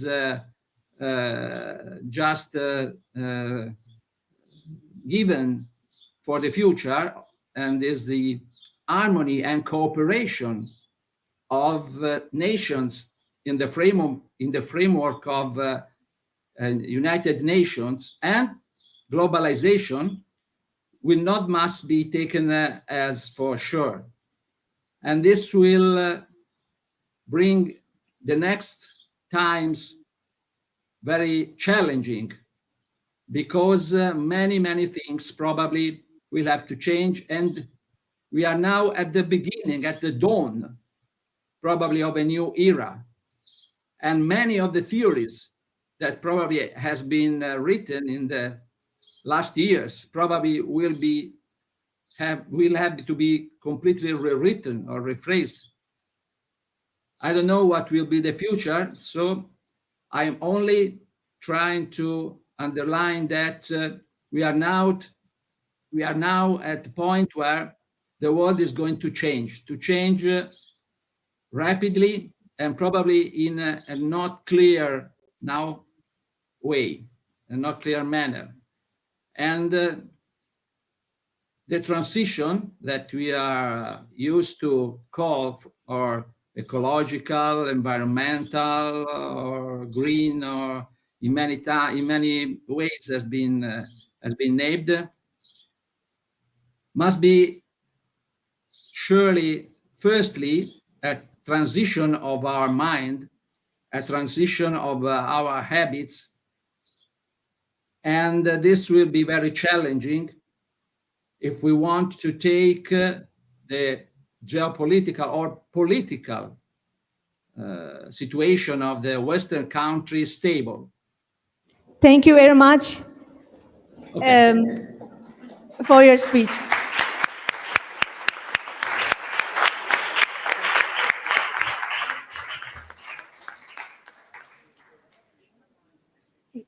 Hi, everyone. This is Mine. I have the honor to present the Best Student Prize, and basically also to celebrate our young colleagues' good works. This year we have 3 prizes because we really couldn't decide between all these good candidates. I want to briefly introduce the process, what we did. We had 80 applicants, and out of 80, we have 20 papers were selected, and they were graded by several reviewers, mostly from the board, and we ensured that we had a good gender balance, and reviewers were double blind to an extent that we actually couldn't recognize in the end who got the prizes. We only had numbers. And in the end, we had a jury that assessed 6 shortlisted candidates' presentations. It was myself, Cosa Mayumi, and Claudio Cattaneo in the jury. All right, without taking too much time, I want to invite the finalists, if that's okay, first. Our finalists are, if they're still here, hopefully, Daniela Tran,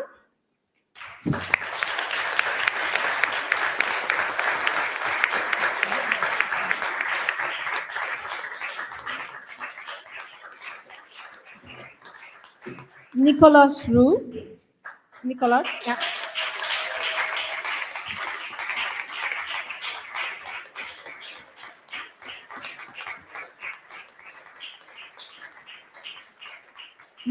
Marula Tascari,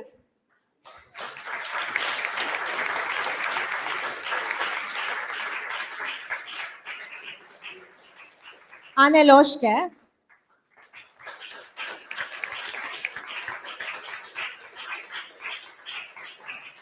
Jarmo Kikstra,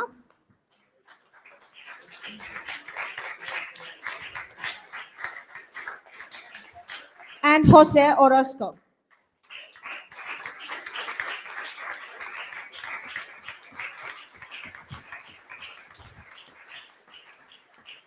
And the prizes is going to be introduced by the Councillor of Tuscany, Alessandra Nardini.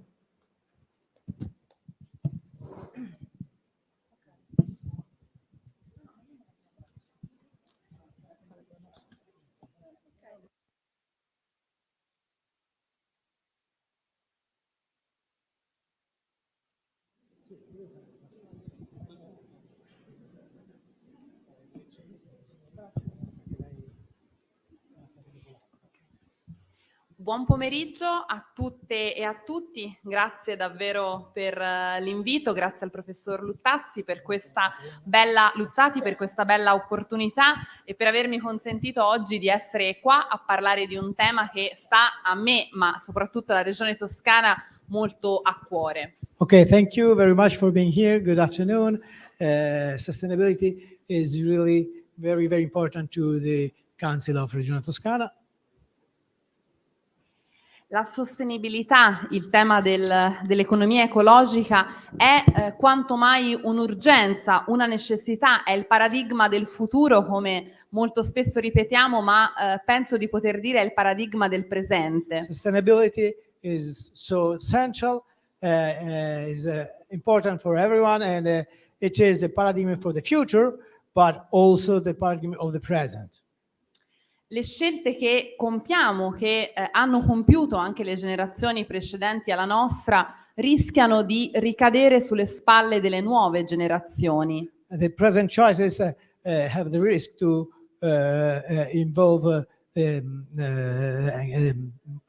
bad consequences on the future generations.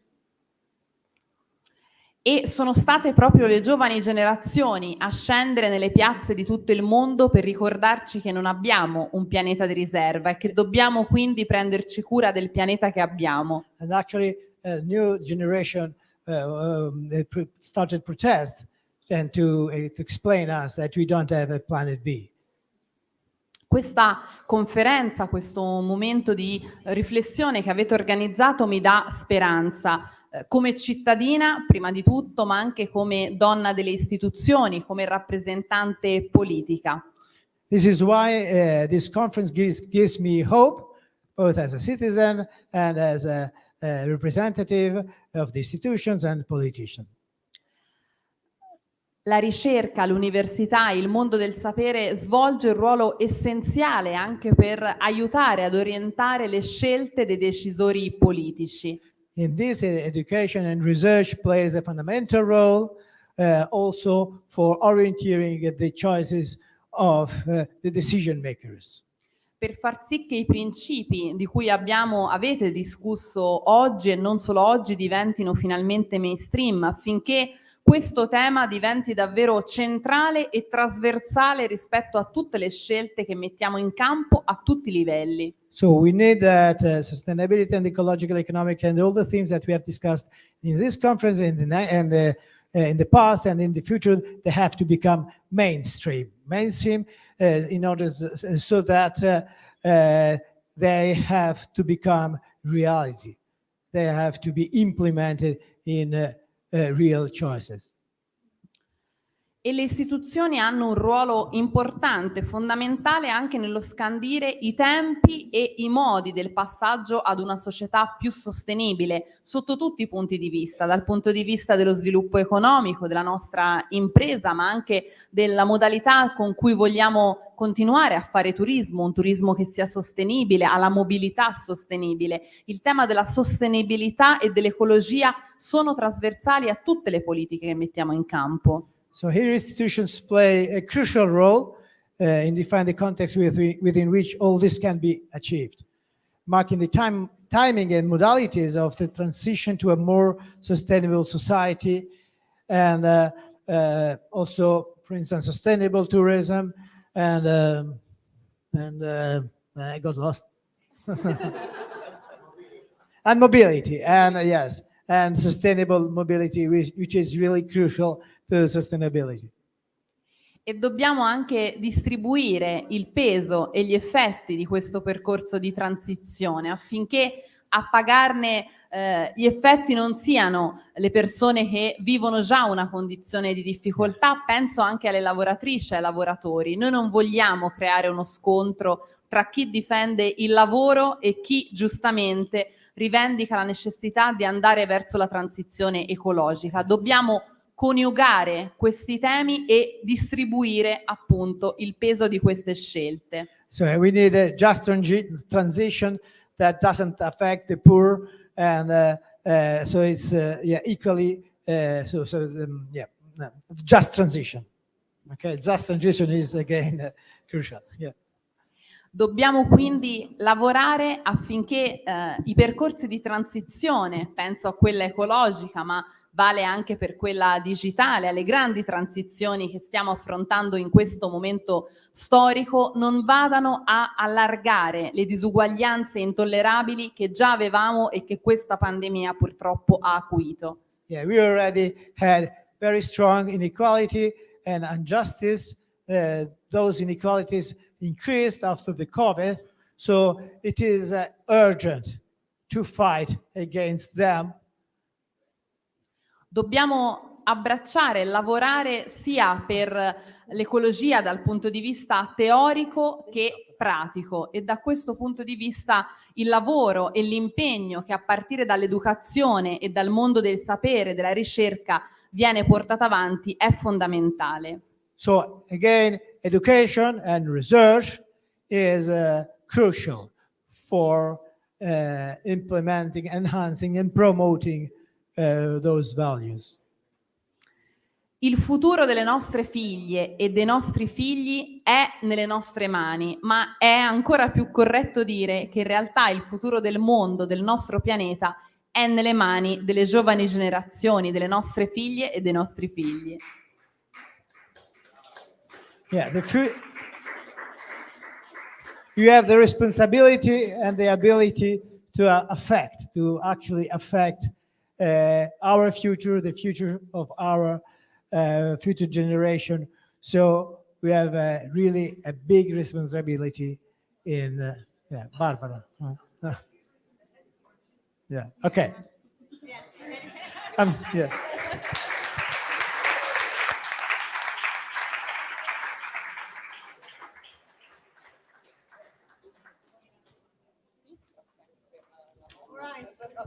If I may, we can go back to now our best student papers.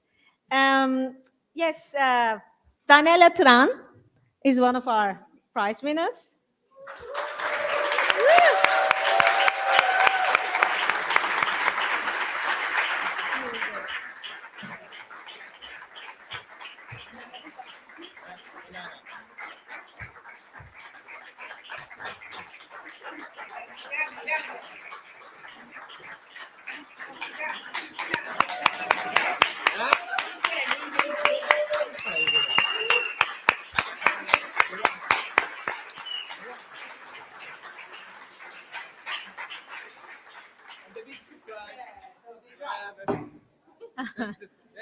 I think this is what is in the bag of a bottle of white wine and a bottle of red wine, and the certificate. Okay. Okay.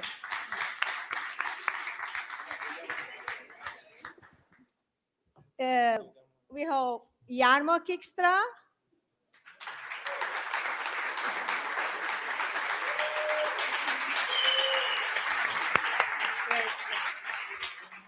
And Nicholas Rue.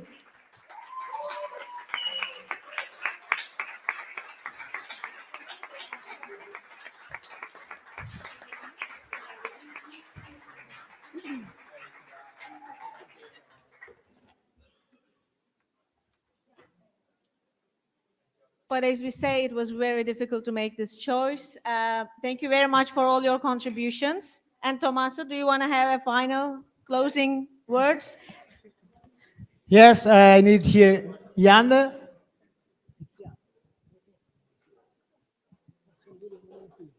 Janne, Nahid, and Claudia.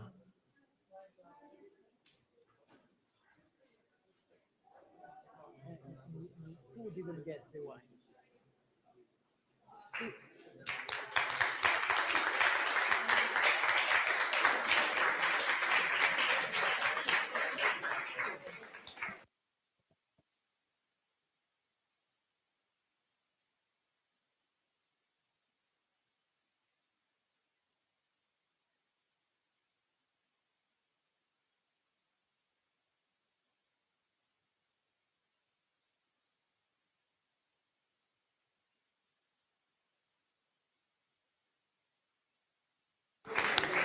So, Claudia, as you know,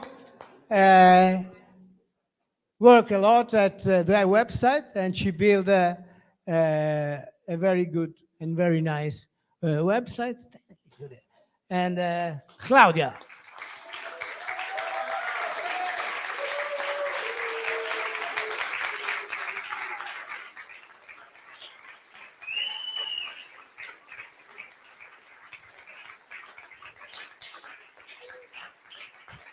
But also, as you have seen, helped in so many things, I think, in almost everything. Then we had great help from Yanni who spent 3 months here in Italy in autumn making an internship. And so thank you very much, Janne, for your great help.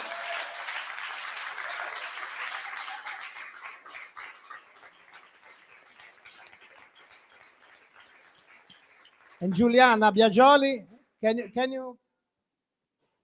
Yes, I think so. What is your name? Giuliana Biagioli. Giuliana Biagioli is the president of IRTA Leonardo.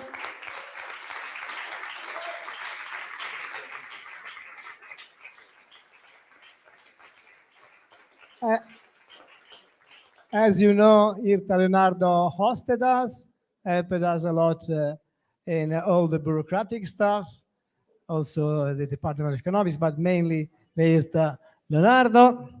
And then the practical organization and registration and so on was organized by Nahid, who, so is she coming? She's organizing something. And then finally, we would like to thank Alessandra Nardini for being here.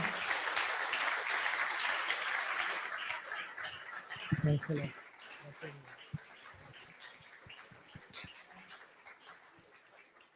Okay, and so thank you very much to all of you.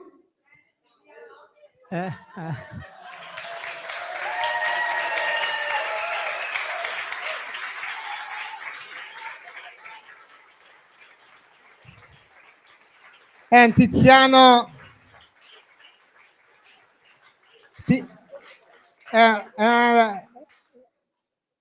Tiziano organized the games for sustainability. Also, he did the podcast. And here is Naid.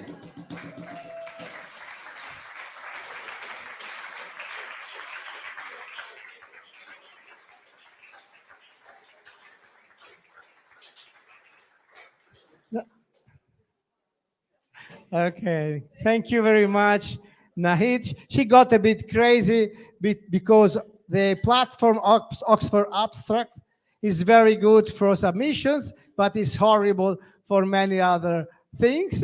We adopted that because in the previous conferences it was adopted, but we wouldn't suggest to use it again for the next conferences unless we have major improvements.